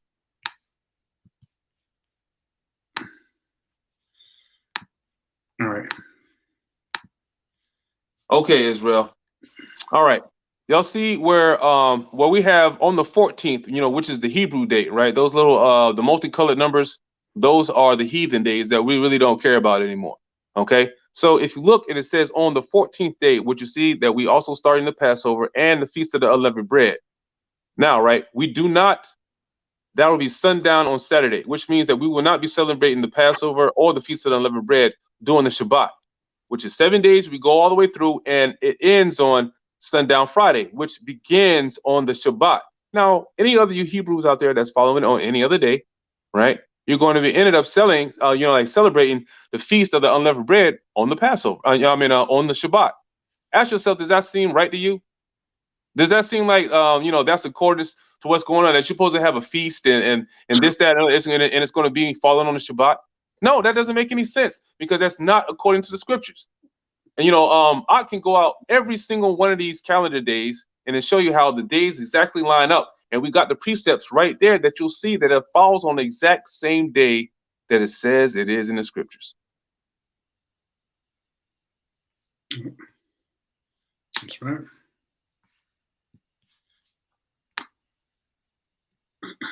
Love it. And it's not the Enoch calendar. It's the biblical calendar. It's the Hebrew calendar. We didn't just get it from Enoch. We got the calendar. As you see, we have all the precepts from all over the Bible. Mm-hmm. We couldn't just get it from just reading Enoch. We have to read the whole Bible to get it. Yeah, the reason why we call it the Enoch calendar is because it was during the time of Enoch, and that all this stuff was given, but it was lost over time. It's strictly from the scriptures. Yeah, stop saying that. It's strictly from the scriptures and it lines up. Like I said, you can't show me one scripture that has a 13th month in there. And you go by the new moon, you're going to have a 13th month. That's fact. You can't get around it. Yeah. You can't get around it. And there's no 13th month in the scriptures. Nowhere. Yeah. And this is, like I said, this is why we put everything in there so you all could just follow along, and we've already had a couple of people ask us, hey, can we use this to sell? It's like, no, this is, let me tell you something, Zion, the word of the Most High is nothing to be played with. And the truth is not to be sold. All right. The Bible says, buy the truth and sell it not. So that's right. We don't want anybody trying to display this or use it for financial gain, because the word of the Most High is free to all his chosen people. Anything we do, Israel, is absolutely free. You know what I'm saying? Because it's the free gift of the Lord. I mean, like, why would you, anybody that tries to make profit off this, right, is wicked as hell. It's wicked as hell. And you're going to be destroyed. You can't, you can't profit off God's word. You can't do that. The only profit comes from that is saving souls. The only profit that comes from this is your eternal riches. That's the only profit that you make. When it says that this is profitable, that's what it's talking about. It's not talking about anything dealing with earthly riches. Because remember, Paul robbed of the churches to give to the people. So anytime you see one of these, anytime you see, a brother and they're asking for money, you have to, that's wicked. That's wicked as hell. If you're in their congregation, sure, what I'm saying? Because all y'all are together and y'all a cohesive group, then sure, what I'm saying? You give money among each other to try to help y'all brothers out and make sure y'all stay afloat while y'all have real jobs, jobs. Just like Hamashiach, he had a job, he was a carpenter. You know what I mean? What I'm saying? You can't be trying to save the people, but then you asking people, for money. You're not supposed to throw your burdens on people and speaking of a free gift of repentance. That doesn't, that's wickedness. Lord just judge the dude, for that. Yeah. Another thing too, you cause people to buy on the Shabbat too, because guess what? As long as you got that donation from the Sabbath, people are going to do it on the Shabbat too. And what burns me up is when people try to say, a workman is worthy of his hire. No, it's not talking about when you're doing ministry. That's talking about, for example, Hamashiach was a carpenter. Had nothing to do with ministry. Right. Ministry is keeping the commandments. Yeah. You know what I'm saying? That's keeping the commandments is going and ministering to your brother and uplifting your brother and giving him that truth. Man, you're supposed to get paid for that, man. So if you want to use workman's worthy of his hire, then you need to go out and start a barbershop, go out and start a floral shop or something like that. Start a business that is not dealing with ministry. Now that's a workman worthy of his hire, not selling of the gospel. God, But anyway, Salakia, for those who are wondering, the Passover started sundown today, right? I mean, sundown tonight. We are already currently in the Passover. Okay, hey, we are currently in the first day of the Feast of the Unleavened Bread and the Passover. Okay. hey, I'm gonna go ahead and let them know. I'm gonna go ahead and y'all, if y'all listening, I'm gonna go ahead and put the link to the calendar in the comment section so y'all can download it if you don't have it already. Because I know a lot of times it's hit and miss. So we have a lot of new people who are coming on board for the first time, and that's why I always try to post the link every time we do a video or something or post. So I'll go ahead and post that in the comment section right quick. Yeah, but just getting back to the Passover and the feast period, and if you notice, all the feasts that we practice, all the righteous acts that we practice, has to do with deliverance and some sort or other. Just like when we celebrate the Pentecost, and we celebrate the Feast of Tabernacles, Sukkot, that represents how the Most High provided for us in the wilderness. We didn't have to provide anything. The chariots above, the cloud of fire, everything. The Most High protected His people. Even food, even food we had. It was crazy, man. You think about that, man. We had we were receiving, our forefathers were receiving angels' food. But then they got to complaining, man, we miss our chicken, we miss our garlics, we miss the flesh pots of Egypt. Man, they want that yard bird, man. Moses brought us out here to kill us. God, that's Moses tried to kill us. And the Lord still looked out for him. He sent quail, wasn't it? He sent him quail, right? Mad Moses must have been, how frustrated he must have been. Dude, like, damn, these niggas, man, they don't ungraceful ass niggas. Yeah, man, that caused him to strike the rock and not make it into not make it into the promised land. Oh, he got so frustrated with him. Man, that's just I can't stop thinking about that, brother, man, because and then on top of that, okay, you see all these miracles, right? You see everything that the Most High has done, and then Moses is away for 40 days, 40 nights. They start cutting up a food, and I bet you the first day he left, they just like, man, where's Moses at? Moses has been up that mountain too damn long. He ain't coming back. He deserves the Most High. They said, the Bible says that they were in such a lasciviousness state that it was. I mean, people were getting nude, and they were all kinds of stuff. Lasciviousness is the thought of sexual pleasure, right? That's just the thought of that kind of wickedness form. That is crazy. Just to see them like that, and that quickly they forgot. And Aaron is right hand man. He was over there taking gold. Give me all your earrings and your gold chains, and we go ahead and they lied to him some. The calf just left out the fire. Come on, man. Let's present this golden calf. Let's build this golden calf so we can, because the Egyptians they won't kill us if we present this golden calf to them. You know how stupid that sounds? They literally wanted to go back into captivity. They wanted to go back into captivity. But hey, the funny thing about it is that the Lord had told Moses to hurry up and get down that hill before He destroyed all of them and start over Israel with just Moses alone.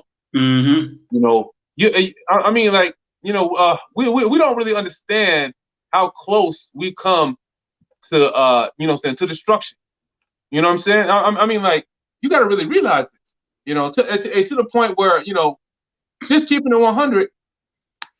Hamashiach did not want to die for you wicked niggas. He didn't want to. He asked the Most High, the Almighty, His Father, if there was another cup that He could drink other than dying. Mm-mm-mm. I mean, like, we are so stiff-necked and ungrateful that when He was going through that tribulation, another brother chopped the Hamashiach in the head and asked him to prophesy, who smote you? Mm-mm. Man, you better hope you don't take it out. That's just wicked. Man, that's wicked as hell. That is wicked as hell. You trying to, you got the man that designed you, your whole family, and your whole family coming to the future. And you got the nerve to hit him upside the head with a rock and say, prophesy who it hit you. Man, I can only imagine the torture that his soul is going to receive when when it's that time to get judged. Mm-mm. So look at this, y'all. This what it boils down to. Okay. Now we're rehearsing this righteous act right now. We're simulating as though the angel of death is getting ready to pass over us. Now, me and my brother, we talk about this all the time. Wouldn't that be something that we woke up in the morning and just all of a sudden there's this mysterious illness other than the so-called coronavirus? We woke up and found out that 6 million people were dead just out of nowhere. But just imagine how it was when the angel of death came through. During our people when they were in Goshen before they got delivered. Can you imagine just sitting there with your family at the table and you're hearing all these cries, you're hearing all these screams, people just dropping dead. They don't know why. People just dropping dead. And you're hearing people pleading, like, what's going on? I'm a visual person, so I always imagine like the sounds, the smells, and things like that. The people just screaming and agonizing in pain, or a mother wailing over her dead firstborn child. Can you imagine something like that?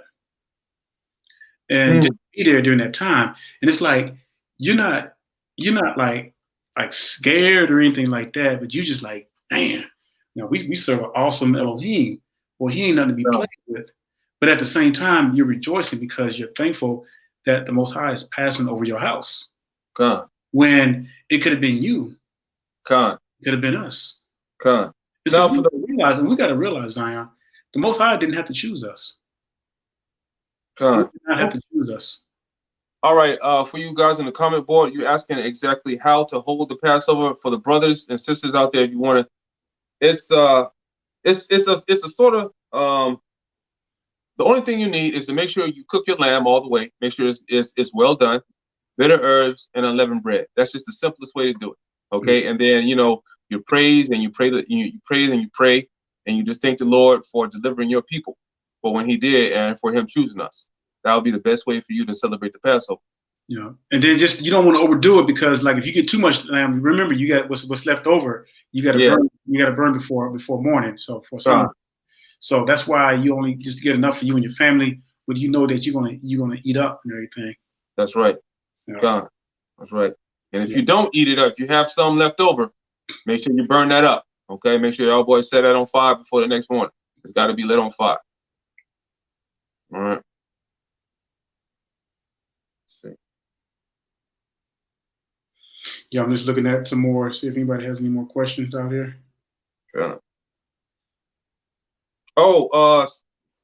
Israel. No celebrating with heathens. No eating the Passover with heathens. Okay, you don't have any slaves unless they've been bought and sold. But the 13th Amendment forbids that. So that's right. That's out of the question. And that's also in Exodus 12. I think it's 4. That's right. Where it talks about that no heathens are to celebrate among us unless they've been bought or sold. That's right. Okay. And if you did have a slave, right, and this is for future reference, if you did have a slave, that slave has to be circumcised. It just can't just be sitting at the table unclean. Let me go ahead and get the precepts for that because I want them to see that. So.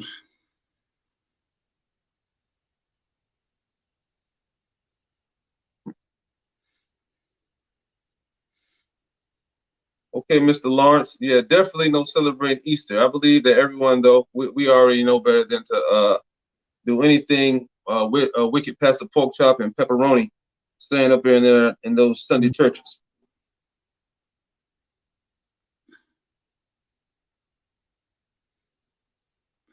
Yeah, and for those, for those camp brothers, we don't really, we're just gonna let the Most High judge them, as we see that judgment is already passing, among that area. We can't really, I don't want to bash them. Only thing we can do is just pray, right? Pray for those brothers individually and preach against false doctrine, right? That's what we do. We pray for those brothers, as individuals, but we have to still hold true to the faith and preach against false doctrine.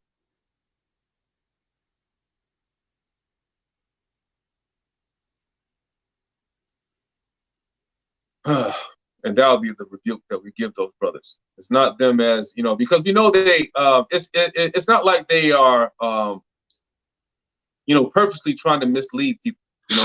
It's not like they purposely try to mislead people. I truly believe it's just a pure misunderstanding of the scriptures, and that's it. It's just a pure misunderstanding of the scriptures. And once somebody, starts following something for so long, it's just like your mom or your grandma, that's been in that a Christian church for all those years, and you try to tell her about this truth, and they don't want to believe it. It's the same way when you get to brothers that's in the camp that's been following the same stuff, and they had it drilled in their heads over and over again. Like when you go to those camps, it's kind of like a boot camp. They give you certain scriptures to study and to read. It's not being led by the Spirit. Like me and Brother Daniel, as you can see, man,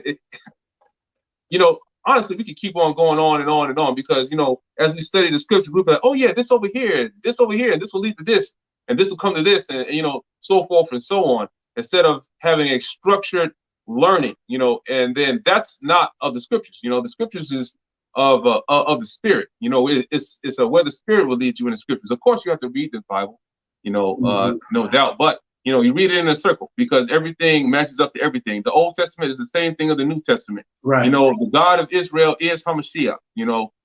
Same forth, so forth and so on. It's just a total totality in reading all of the scriptures to be able to gain that understanding. That's right. Hey, brother, let me. This is in reference to the question that was about having heathens among us. Just want to reiterate that right quick. Go to Exodus. Let's go to Exodus 12:44. We're going to get 2 witnesses for that. Remember, there's 2 or 3 gathered. 2 or 3 witnesses. All right. Exodus 12:44. It says, "But every man's servant," and y'all can read that whole chapter, later. But it says, "But every man's servant that is bought for money, when ye have circumcised him, then shall he eat thereof." So 43. So because back in those days, they became our servants. So, and they were bought and purchased. So once you do that, because they become your property, and just like property, anything that's within your midst, it belongs to you. So yeah, you're going to keep. They're going to keep the laws. Now, when you read the 4th commandment, what does it say? It says, "Remember the Shabbat day to keep it holy. Thou, thy son, thy daughters, thy maid servant, manservant, thy cattle, thy strangers," right? Thy gate. So it means your servants. And so, because we that's so strange to us, because we don't own anything. We're at the bottom, so we're not in that situation. So no, we shouldn't be having no heathens among us. So, hey, brother, get Leviticus 25. Okay. I was telling you too also to read 43, so they'll know that it's the ordinance of the Passover, so they don't think you're just making this up. Yep. Where we going? Go ahead and read. Go ahead and go. Let's get. Go ahead and read 43 right quick. Okay, come on. Mm-hmm. All right. 43 said, and the Lord said unto Moses and Aaron, "This is the ordinance of the Passover," meaning that this is exactly how you're supposed to do it. There shall no stranger eat thereof, and that's how it starts off. Yep. So that way you can confirm that, So make sure y'all read that whole chapter though. Go to Leviticus 25 and 45. Leviticus chapter 25 and 45. You can start at 44 if you want to. So 44 through 46.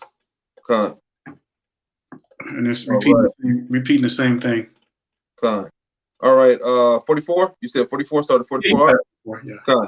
It says, "Both thy bondmen and thy bondmaids, which thou shalt have, shall be of the heathen that are around about you. Of them ye shall buy bondmen and bondmaids." So in other words, those heathen that you see every day out in the streets, they just runaway slaves. They just runaway slaves. Moreover, the children of the strangers that do sojourn among you, of them ye shall buy, and of their families that are with you, which they begat in your land, they shall be your possession. It's funny because these heathens are doing us the same way. Would you say? You said slaves on the loose, huh? That's right. Hey, you know what? It's funny too, though. These heathens are doing us the same way. Yeah. You know how they treat each other good, but they treat everyone else. Saying they treat us, like cold crap. which is exactly how the commandments tell the children of Israel to do it, to treat each other good. This is But we put usury on the heathen. Why you think they spent so much money to keep this truth hidden. That's because right. they know once we wake up, they know that once we get back to these laws, commandments, and statutes, it's going to be a wrap. And especially if we get away from this Gregorian calendar, it's going to be a wrap. It's going to be a wrap. Because right now they can care less if you're keeping the feast days off the moon, because they know that it's not the right time. It's folly. That's right. And they put that calendar out there. And this is why they make a national day for their feast on the days that many of our people are celebrating, because they know that if they can get us to follow on their days of feast, then we're going to be off. So they're not worried. That's right. We get away from their Gregorian calendar and we start getting back to our true Hebrew dates, going off the biblical calendar. Oh, they ain't gonna like that, because that means that we're coming back to the original.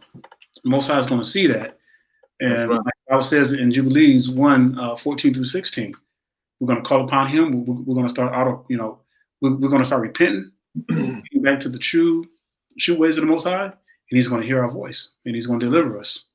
365 days don't even make sense when you think about it. Mm-mm. And one day, but one day will throw it off by a lot. That's right. It throws you off every year. So it makes it look like so you don't know what's going on. Mm-hmm. Because then when you really break it down and look at the calendar, you were like, wow, man, these guys are totally off, man. They got you celebrating all kinds of stuff.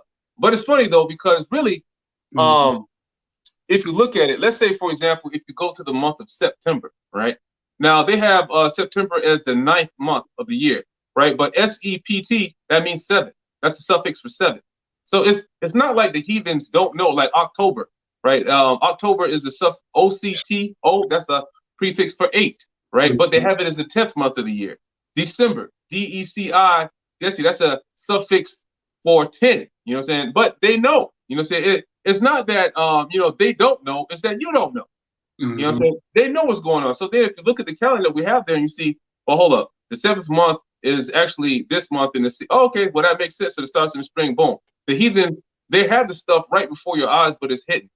They try to, just like they play, musical chairs with the names of the nations. They did the same thing with the days and the months. They're telling you what the months are. How are you going to be in a month that's called the 8th month, but then you celebrate it in the 10th month? That doesn't make any sense. Yep, that's a good point. But slowly but surely, and that's why it's going to take a while, Zion. We're gonna really have to dig. We're gonna have to just get out of that lethargic state of mind, because that's what Christianity church is. Most of the people who go to church don't even bring their Bibles. They just depend upon what the pastor says, and that's it. They don't even know what the pastor spoke about. They're doing the same thing in this truth. Same thing in this truth, because what they're doing, they're bringing that same Christianity mentality in this awakening, and it's right. and it's tarnishing it, because we have to really dig, and that's why people don't want to change, because they're so used to doing it a certain way, they don't want to dig into the scriptures. We just want to continue to be lazy, lazy minded, and just go off, watch some video, and just go off that.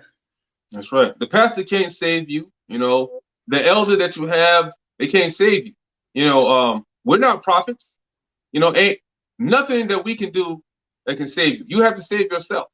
Mm-hmm. Sure, we can give you whatever knowledge that we've learned from, countless hours of study, and sure, and then we don't mind that at all. But at the end of the day, it's up to you to take that and to study it. You have to study, because if you don't study, you don't know what's right and what's wrong. You just don't. You just taking somebody's word for it. Mm-hmm. And so what are you going to do when you get, in front of, in front of the Almighty, and He asks you, let's say, for example, if you die, before the Hamashiach comes, and so you got to wait to the, for the second resurrection for you to come. I mean, like, what are you going to do when it's Judgment Day? When it's Judgment Day? What are you going to do when you tell the what are you going to do when you get up there? Well, homeboy over there, he told me that this was, man, come on, man. Get on to the left side. I never knew you work of iniquity. Mm-hmm. You gone.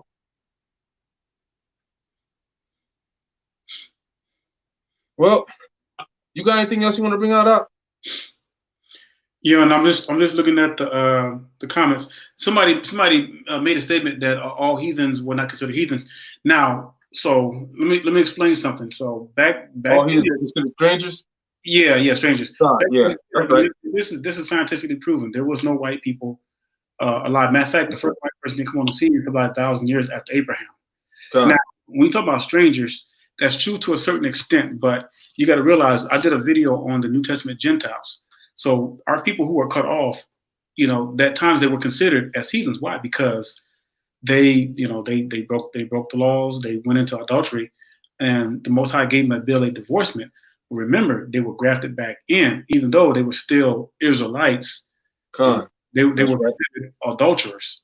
So, or also, right, a stranger is someone who's also been. Let's say if you're an Israelite and you're born or you're living outside of the land of Israel, you're not living inside Israel, you're also a stranger.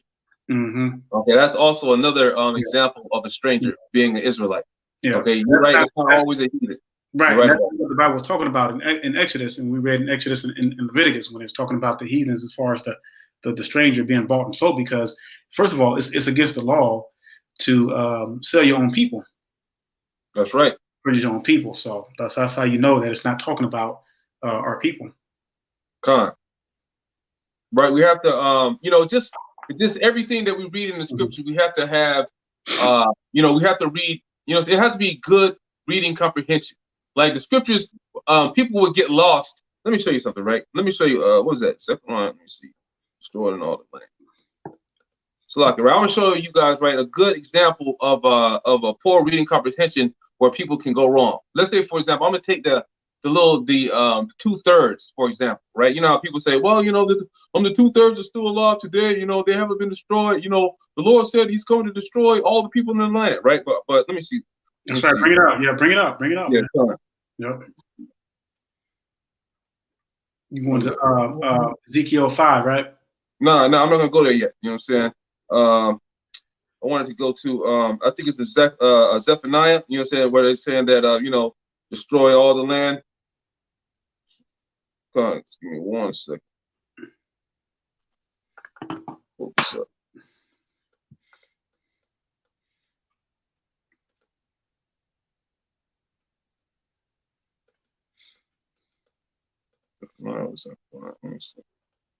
Slakia, Israel.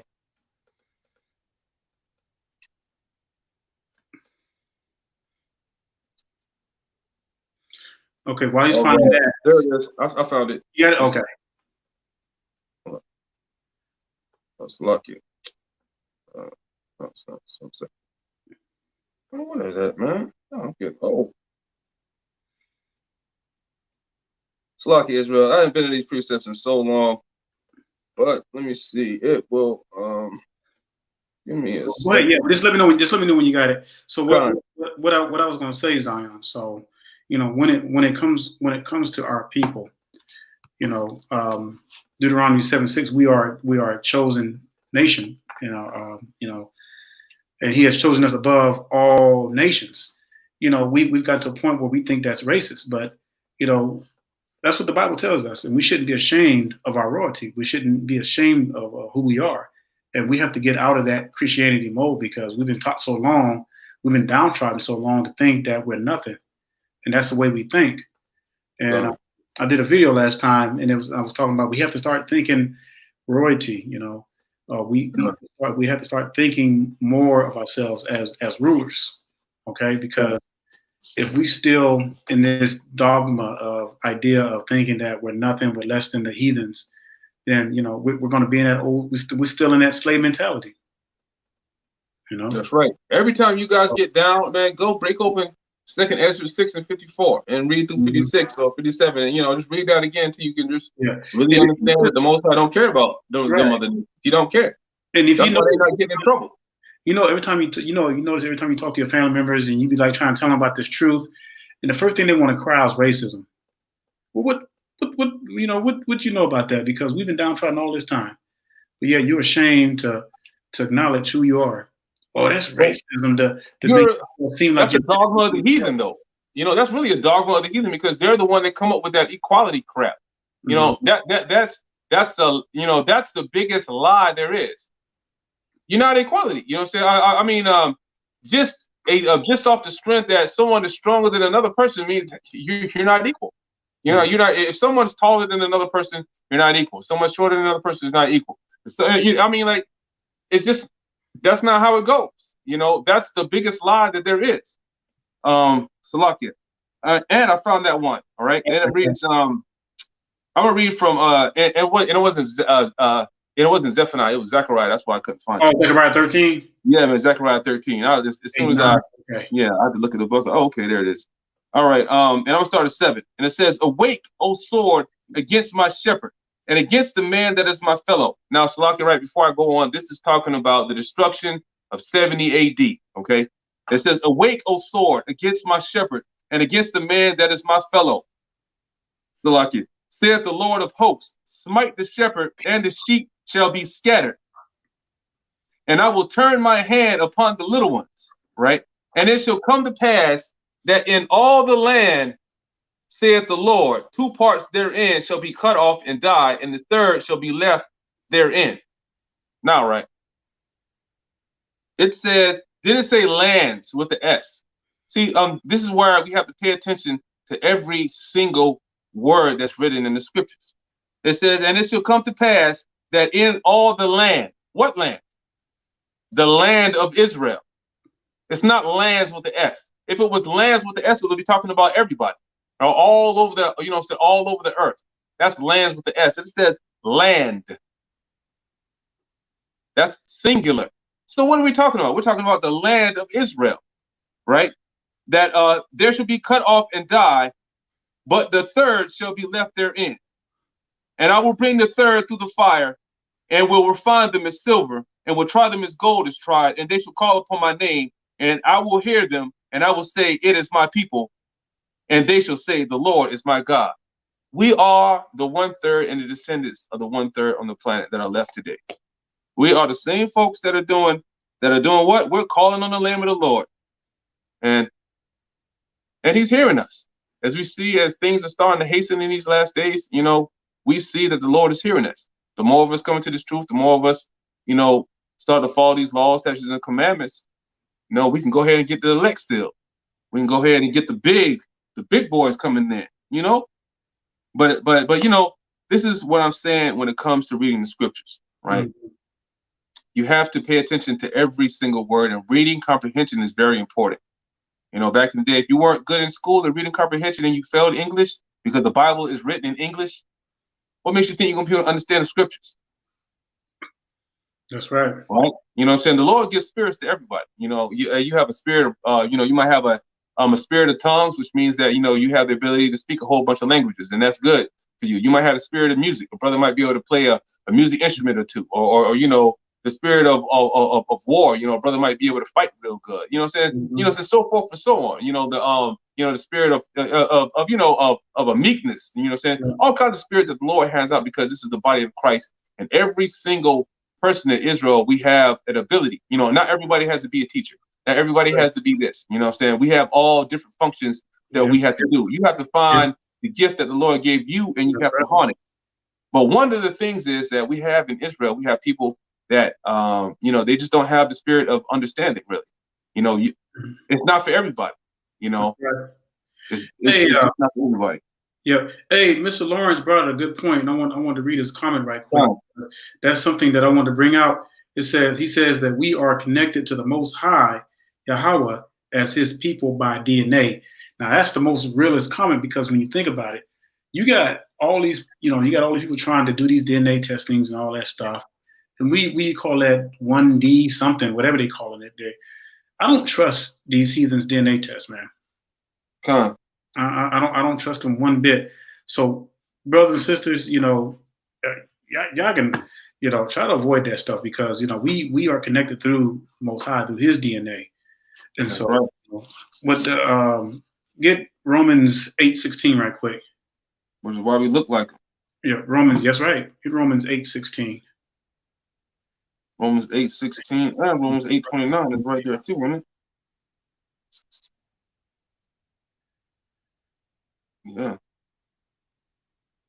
Go ahead. Yep. You got it?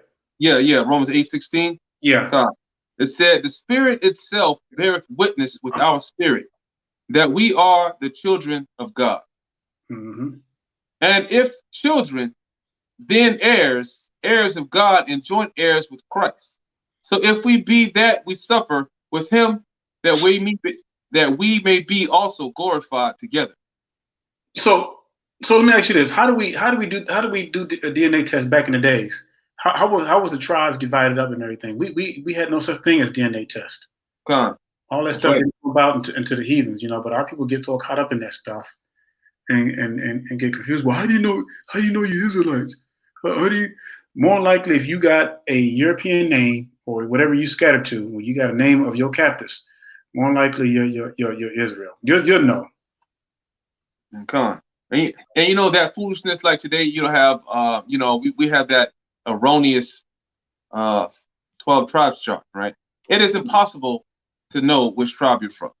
Right. There was an incident where the Levites were having a problem figuring out which Levites were which, because people were coming up and saying, well, I'm a Levi bloodline. And they was like, well, where's your papers to prove it? They didn't have any papers to prove it, so they weren't considered to be Levites, but still Israelites, but not Levites. So if we're having problems way back then at deciphering, who was who, what makes you think that all these thousands of years later, after we done been through hell and back, slave ships, all kind of madness, and it wasn't like the heathen said, you know what, I'm gonna pack up Judah right here and I'm gonna put them over here. I'm gonna pack up, I'm gonna pack up, Manasseh and I'm gonna put them over there. I'm gonna pack up, Benjamin and I'm gonna, and I'm gonna put them over there. Where's that at? You know what I'm saying? No, that does not make sense. That does not compute. This is why Paul says, don't worry about genealogy. He says, do not worry about useless genealogies. Which is also another cut to that, Mexicans and all those rest of those heathens saying they look like us. The reason why he was saying, don't focus on genealogy is because it's obvious who your brother is.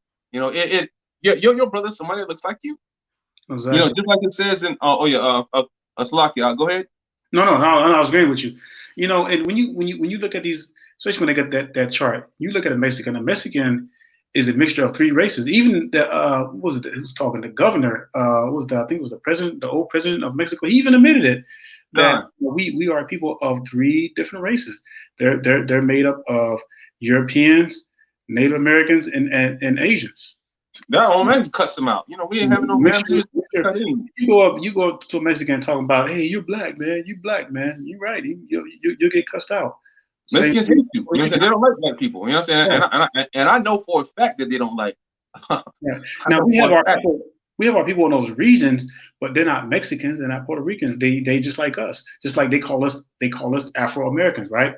Well, then they call them Afro Mexicans, Afro Puerto Ricans, but they are the descendants of Hebrew slaves. That's right. And they look just like us. And see, that's why I don't understand, these days how our people want to get with somebody outside of their race, some heathen, and have babies that don't even look like them. That always bothered me, man. In the truth, it was something wrong about that. Why would you want to have children that don't look like you? That doesn't make any sense. And everybody else has children that look like them. Chinese stick with the Chinese. The Koreans with the Koreans. That's right. Japanese stick with the Japanese. That's right. Go to Japan, I've been to Korea before. You don't see no mixing over there. They got babies. They look like them. That's what it's supposed to be. That's right. We're the only ones on the face of this earth that want to have babies that don't look like us. That's right. I mean, that's disgusting, man. Mind-boggling. And you know what? We're okay with that. That's gonna go into another subject too. That's horrible because there's actually never mind. We'll go on that another time. But that's okay. The most you don't punish other people's children. You only punish your children, and it holds the same with the Hebrews. That's why other nations are getting in trouble for the mass wickedness that they're perpetrating on the earth. Child rings, all kinds of madness and folly that's going on in every single nation. And they don't get in trouble for it. The only nation that's getting in trouble for wickedness is us, because that's why we continue to be on the bottom, no matter where we go at. Now, the Most High's, just like just like Brother Daniel was saying, it's common sense that your own children should look like you. So even in Romans 8:29, I'm gonna go. It says, "For whom he did foreknow, he also did predestinate," which are the Israelites, of course, right? To be conformed to the image, which means conform means made in the image, right? Made to the image of his son. So what does Hamashiach look like? We go to we can go back to the Revelation. You know what I'm saying? We can see that 1:14-15 that Hamashiach he has brown skin with woolly hair, right? Brown skin with woolly hair. So it says that so if I go back to Romans 8 where I'm at, it says conform to the image of his son, which means that the Israelites are going to be made in the image of his son, meaning that we're all going to look like what? Hamashiach. Brown skin with woolly hair, right? And it says that he might be the firstborn among many brethren, meaning that he's going to be the first one looking like us among many other brethren, because your brethren looks like you among other, among other people. Now I know that sometimes, we might have a brother or a sister. I know sometimes that we have a brother or sister in the truth that, that might have some recessive genes take hold, so they might not have all the way woolly hair, and we understand that. So we're not saying that it's an absolute, must, but 8 out of the 10 of us, we're gonna have woolly hair, and we'll have those few of us that have that other kind of hair. Go ahead, No, that's right. So bottom line, Zion, we get it, but it's just, our people have a long ways to go, and I'm not referring to the awakening, but I'm talking about people that stood out there. Besides these camps who are pushing that European chart, we just found out, not to get off the subject because, I want to start closing this out, but I want to share this with you for edification purposes. Now, most of y'all don't know who this brother is who just passed away. Don't really know. There's some rumors going around how he passed away, so I'm not going to say because I don't know, but it is confirmed that he did. But this brother, name was Tazadakia, and he was one of the guys who broke off from the main camps, started his own church. I forgot the name of it, but he apparently passed away yesterday. But he was calling himself for a long time. He's been calling himself the God sent comforter. And see, you can't do stuff like that, Zion. You can't be wicked like that and then think that you're going to just live your life any way you want to. Okay.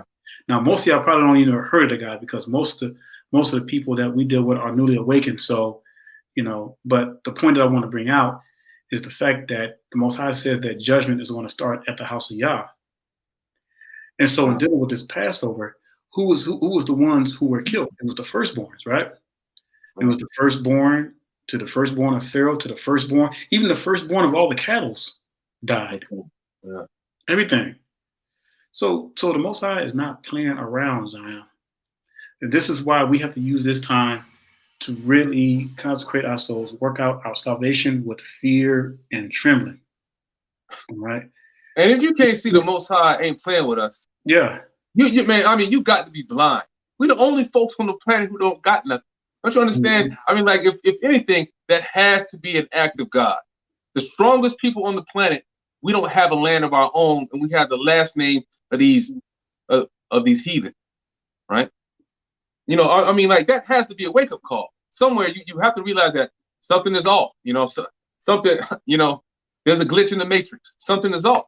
You got to realize that. Why is it that the smartest people who thought of everything don't have nothing? What sense does that make? How is that possible? It's got to be a work of the Most High God. It's got to be the work of the Most High God. Mm-hmm. That's right. You can't play with that stuff. Matter of fact, let me see, because I won't. I don't like, because I heard this guy who said that he was the God sent comforter. I even heard it with his own lips that he said that. So I did a video about 3 years ago on that. And while you talking to Zion brothers and sisters, I'm gonna pull that video because I want them to see it with their own eyes that this brother admitted that he was the so-called God sent comforter, and that stuff is dangerous. So let me find that right quick. Now, Zion, I don't want you guys to think that we're poking fun at the brother because this is a real sad day, and because the brother, at the end of the day, he died in wickedness, And, you know, that's something terrible because that's one of our people that, you know, chose to, you know, go to the left-hand side, became full of pride, and had a mind, you know, a reprobate mind, you know, as the scriptures would say. You know, we have to pray every day that that doesn't happen to us, because remember, in the beginning, that brother wasn't like that. You know, that brother wasn't like that. But then he got caught up all kinds of, you know, money schemes and scandals and all kinds of stuff like that that led down the road to destruction. So, you know, it's a very sad thing that the brother, you know, passed away. But, you know, it's not a sad thing that, you know, it's a sad thing that the brother didn't die in the faith. You know, that's the sad thing we have to think about. If each and every one of our brothers that, or sisters that, you know, that die without receiving this word, without, you know, following the commandments, you know, it's no question what's going to happen to them. You know, they're going to wake up to condemnation, and it's not going to be a good look. So we have to pray, everybody, you know, we have to pray and, you know, stay focused that, you know, it's not us, you know, it's not us that dies in our wickedness, and that, you know, we can pray for our brothers and sisters, and hopefully, man, you know, we don't see them fall by the, you know, hopefully we don't see them fall by the wayside. That's right, brother. So, hey, I got it. I'm gonna go ahead and pull this up right quick.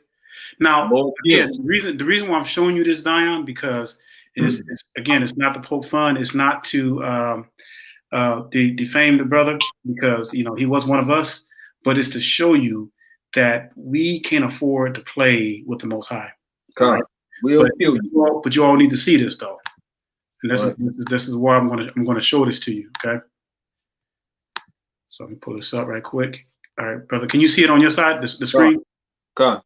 Okay. This is crazy.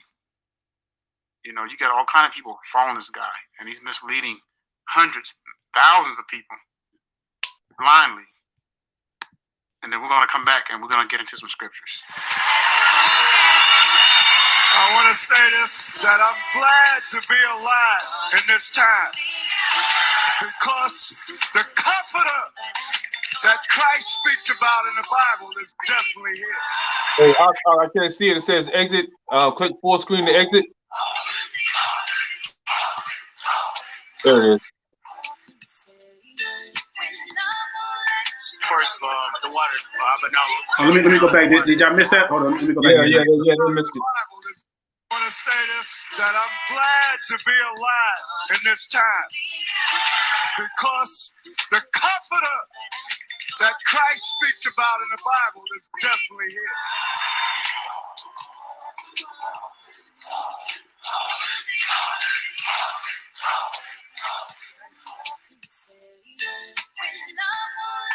First, the water, the water that Yahweh, for the comfort, you know, thank you, comfort, and continue to do what you do, man. Regardless of what you bless you. It's a matter of definitely not of understanding, to be increased understanding from the comforter. I thank God always for the comforter. I really do. I thank God. These folks can get destroyed. The understanding, the part of the Holy Spirit is understanding. I receive that through Apostle. Straight up wickedness. No words can actually explain how you feel. My name is Apostle. She's my priest, Doctor.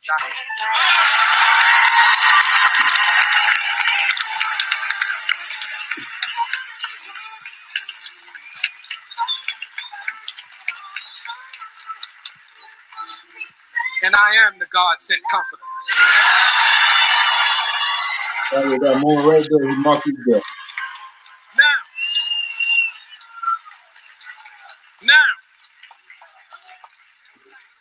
Now that's not gonna go without some explaining, because you got people that's upset. Now you pick up from where I left off. How can you be a man? You being a man, especially a black man.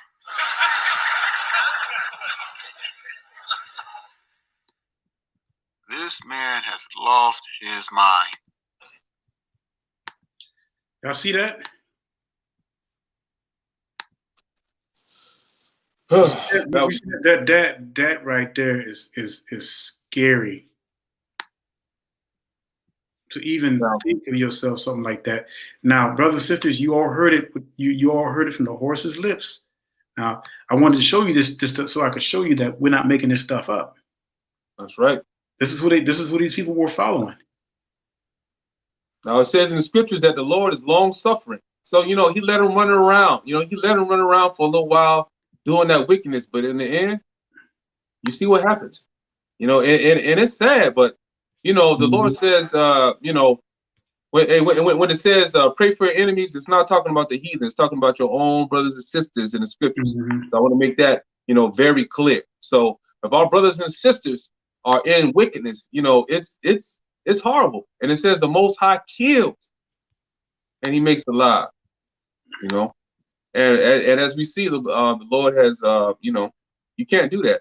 You can't do that, Israel. You know, saying that you're the number 3 up under the Hamashiach. That's why I want to read something in Ecclesiasticus, because it's so important to get this, because we think just because the Most High doesn't punish us right away. And that's why you have these big mega churches, and you have all these people who think that just because they got this big church and everything, that nothing's going to happen to them and all that. You know, it's crazy. You know, but they continue to go on and doing what they're doing. God. That's It's Ecclesiastes 12 is the one that says that just because judgment is not executed speedily, the sons of men are turned from the Most High. God. Let me find that real quick. It's 12.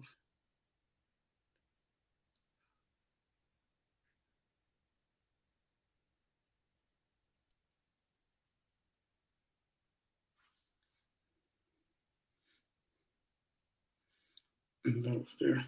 Which one are you talking about now? You talk about you saw when he's long suffering? No.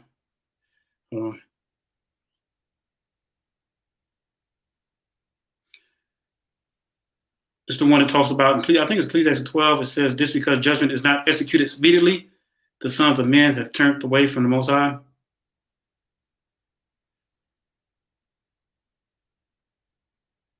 Let me look. Just had it. It's in Ecclesiasticus. Oh, Ecclesiastes. I'm sorry, no, Ecclesiastes. Ecclesiastes.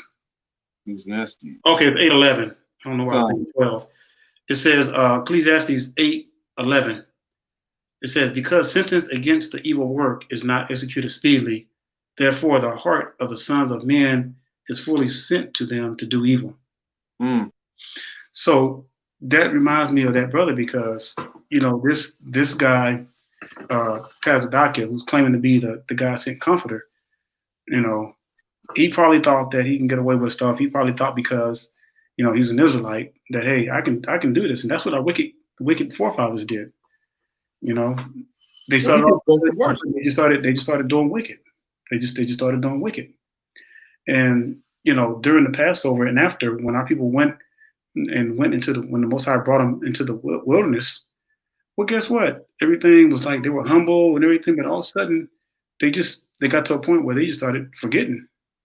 Forgetting about the Most High, forgetting about all the miracles, forgetting about the deliverance. I mean, like you know. I mean, like I don't understand how we keep repeating the same stuff. We have fallen so low. I mean, like when we gonna get it together, Israel? When we gonna get it together? We have fallen so low to the point that we're the only people over the whole world who don't have a land. You know, I mean, damn. I mean, like, we the only people on the whole planet who don't have a land of our own. We don't have a home.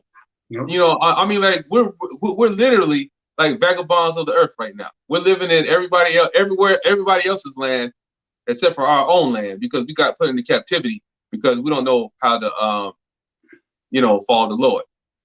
And you know what? Not everybody on the earth has a God.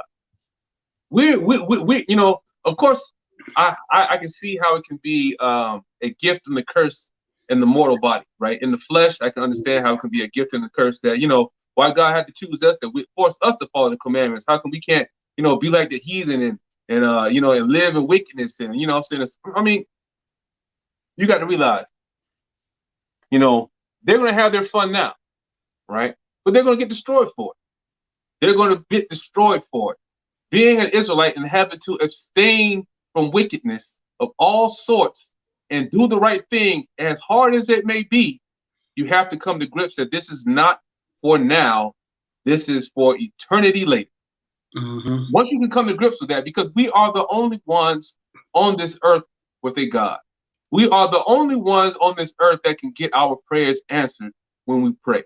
We are the only ones on this earth who God listens to, who the Most High will listen to. That's it. It's us. You know what I'm saying? I mean, like, instead of being, blessed, which means glad, that to follow it, you know what I'm saying, to follow the Lord, we get mad and we throw sticks and stones and we complain about the order of things. No, I want to, you know what I'm saying, I want to live just like the heathen. I want to do everything the heathen does. I don't want to be holy. I don't want to wear fringes. I don't want to wear a dress. I want to be wicked and skimpy and do all of these things, just like the heathen. What do you think the Most High feels about that? That's why a lot of folks have got to be destroyed, man. The Most High put in a lot of work for our people. He chose our people out of everyone. He put in a lot of work, died, blood, sweat, and tears, literally. Blood, sweat, and tears he put in for us. And that's why when we think about Passover, this is the exact thing we should be thinking about. What he did for us. And this is the reason why we are the way we are. And I'm gonna tell you something, Zion. We are responsible for how we lead the children of Israel. And that's why I'm so adamant about this whole money thing about selling the ministry. I hate that. I hate it with a passion. I can't stand when our people, and that's why I'm glad that everything is pretty much shut down, including these churches. Because you know why? Because they need to take a knee. They need to be kicked. They need to have the rug pulled from under them so that they can see, because the Most High is allowing this to happen. But if they don't confess and repent, it's going to be too late. You know what, Israel, on this lockdown, if you spending more time watching TV and doing other stuff than studying the scriptures, you off. You ain't going to make it. You don't believe. You don't believe. You don't take this serious. You think it's a game. You know what I mean? You don't believe that the Hamashiach is coming back. You don't believe that your soul is on the line and that you can wake up to damnation and get tossed in the lake of fire. You don't believe. You do not believe. You think you got time to sit here in a study? You think you got time to sit here and play around? The Lord can take you out tomorrow. The Lord can take you out tomorrow. And what you going to do? You'll die in your wickedness, just like that brother did. Mm-hmm. And that's it don't have to be like that either. It don't have to be like that. And that tells you, and I'm surprised he wasn't gone sooner, but that tells you how merciful the Most High is. Give that brother a chance to repent. You know what? He's giving these camp leaders a chance to repent and turn away from that wicked chart. Away from these other crazy doctrines. But if they continue to go in their pride, guess what, Zion? They're going to fall. That's what it says. Wide is the gate, and many go in thereat. It's many, and it's our people. And it's not, and it has absolutely nothing to do with the heathen and the Joel Osteen churches and all the other stupidness. A lot of our people, they're in Christianity. You ain't making it. A lot of our people, they fall into false doctrine, saying that Hamashiach was born of a man. You know what I'm saying? If Hamashiach was born of a man, right? How can you be the Hamashiach? How can you be a man? Exactly. How can you be the Son of God and you're born of a man? Exactly. That don't make no sense. That right there is Antichrist, right? In the scriptures, Paul, what was that? Titus of Paul, he makes sure to say that that's the spirit of Antichrist. That you're saying that you do not believe in the Hamashiach the way that the book says. The book says that he didn't know his wife until after Hamashiach came. Joseph wasn't even allowed to have sex with his wife at all while Hamashiach was in the why he was in the womb. Right. If he came from a man, how come he couldn't continuously do whatever? You know what I'm saying? That doesn't make sense. That's why he wanted to secretly put her away, because they're like, wait a minute, that ain't my baby. That's right, man. They're trying to say that the Hamashiach came from Joseph Nutsack which is wicked as hell, man. Which is wicked as hell. Mm-hmm. Even Joseph had enough sense to know that. Well, like, wait a minute now. That's why he wanted the secret to have put away. Like, wait a minute now. People gonna think I got you pregnant. You know what I'm saying? The Lord that made Adam out of dust. The Lord made Adam out of dust. Man, he got death angels, all kinds of stuff that he done made up. And you think the Lord, come on, man. You know, I'm sorry, man. This is I get fed up with the absolute Father. It's amazing you bring that up, man. But we still have that seed of Adam, that seed that was created from the dust. That's right. Yes. And it's going to be impossible for the Hamashiach to be a pure, unspotted lamb to die for our sins if he was born into sin, which is how we're born into sin. Mm-hmm. We born the iniquities of our forefathers. That's right. That's how it goes down the line. We born the iniquities of our forefathers. So that would mean what? That Joseph will be what? He would have to pass on the iniquities to his forefathers on to Hamashiach. Now, how does that doesn't make sense. Make no kind of sense. And that's why these brothers can't get it, because they're not operating in the line of the spirit. They're operating in the line of the flesh. That's right. That's why they can't see it. They can't understand the spiritual things. See, that's a problem. If you have somebody that can't understand spiritual things and try to relate the Hamashiach to flesh and you know, this wicked body, come on, man. That's come on, that's all. You know what I'm saying? What man you know to be able to rise up folks from the dead? I don't know no man like that. You know what I'm saying? You had to be in the spirit of the Lord. You know what I'm saying? You had to be in the spirit. You could fast 40 days. 40. He's fasting 40 days in the desert, fighting the you know what I'm saying? Fighting the doggone devil. You know what I'm saying? He took him up to the top of the mountain, you know what I'm saying, trying to tempt him with bread, all kinds of stuff, and he knew he was hungry right after the fasting, which was wicked as hell for the devil anyway. Mm-hmm. But you know, that was the you know, that was the test that the you know, that the Most High sent for the devil to get a Hamashiach. You know, people thinking that the devil around here running around doing what he want to do. It's not like that. Nah, man, he works for the Lord. You know, everybody has their own thing. Just because he went off one time doesn't mean he's a rogue in the land running crazy, man. You know what I'm saying? Man, you can't buck against the Lord. Anyone that thinks that you can buck against the Almighty, man, you done lost your mind. You know what I'm saying? You done lost your mind. That's why they got judgment, because look, that one time they messed up in that spiritual body means you got to get destroyed. You got to go into the lake of fire with the pit. Because look, you brought sin into the land, and the Lord ain't with that. You're going to have to get destroyed.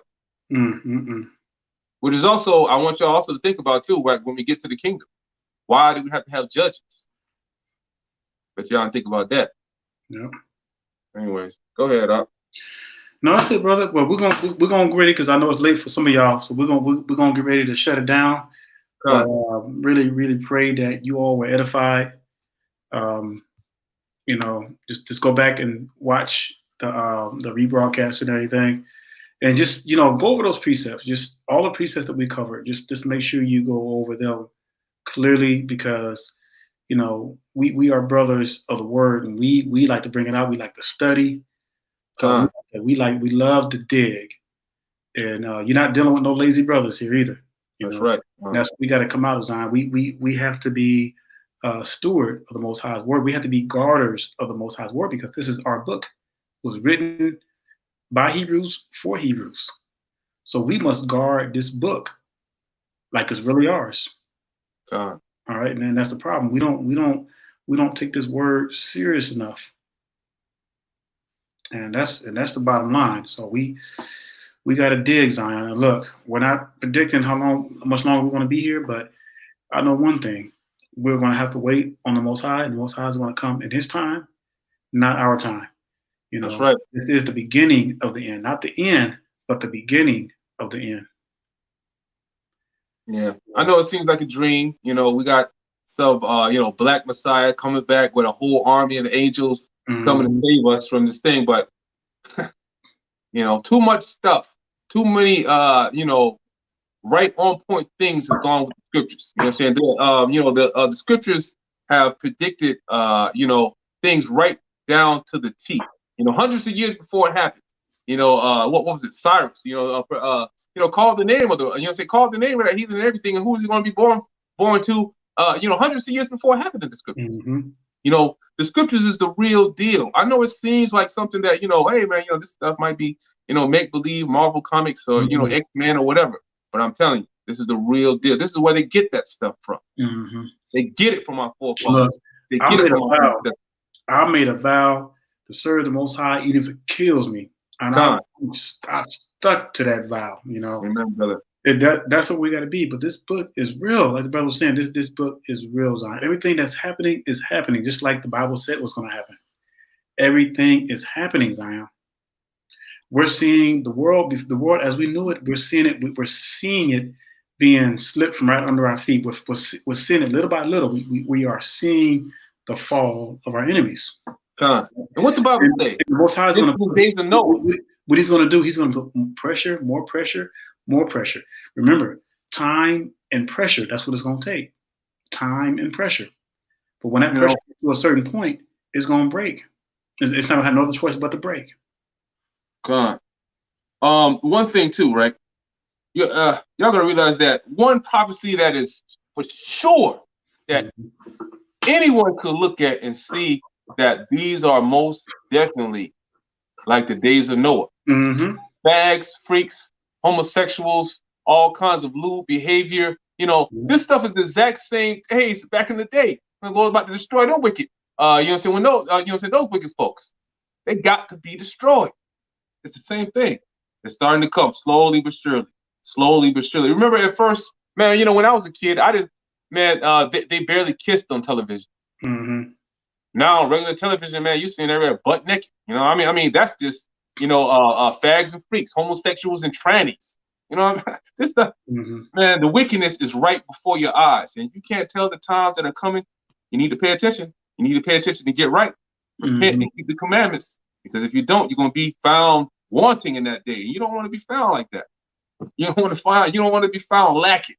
Because if you are, man, the Lord you already know. You know, so there's too many precepts, too many scriptures about the destruction and the blood up to the horse's bridle that's going to come for the wicked. Mm-hmm.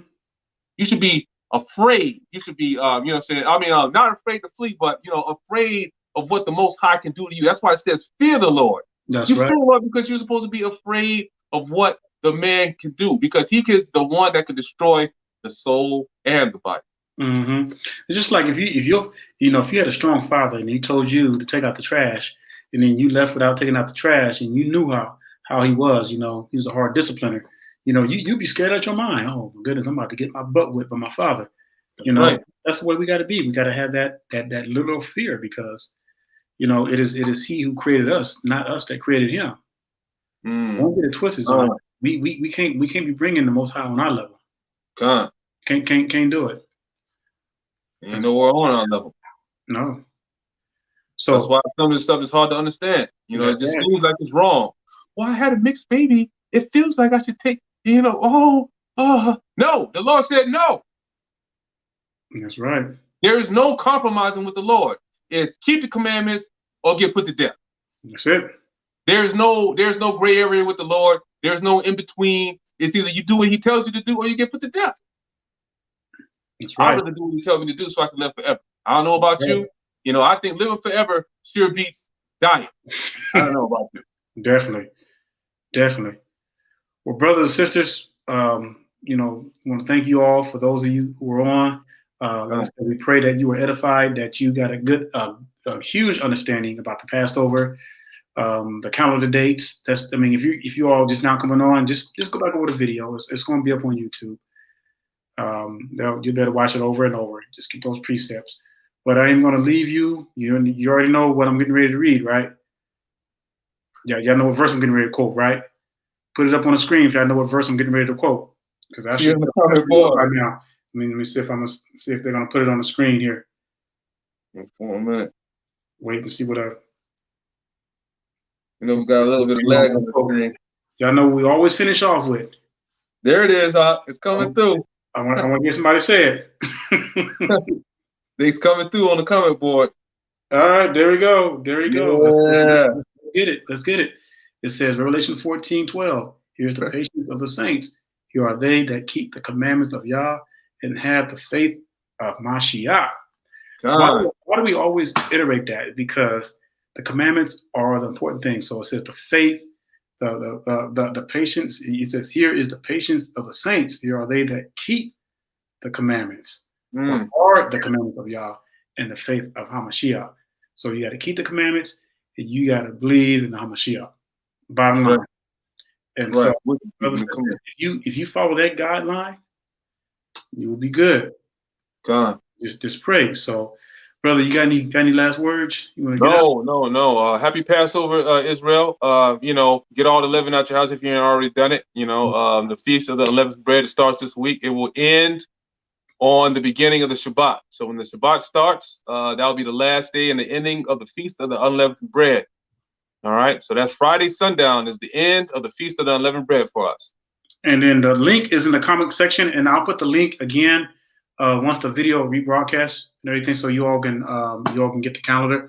The calendar is out for the whole year, so you can follow the feast days. Just make sure you follow the precepts, Zion, as well in the calendars. So with that being said, I want to wish everybody a happy Pesach and a happy unleavened bread. Enjoy the rest of your feast. Enjoy your family members, your children, your friends, your loved ones, or whoever you're celebrating it with, and just let us just be thankful, Zion, for what we have and what the Most High has blessed us with. He blessed us with each other's. We're able to come together, even though everything's on lockdown, but we're able to come online together and fellowship together. So that's a blessing. So I want to say happy Pesach and shalom and stay strong. Shalom and stay strong, Israel. That's right.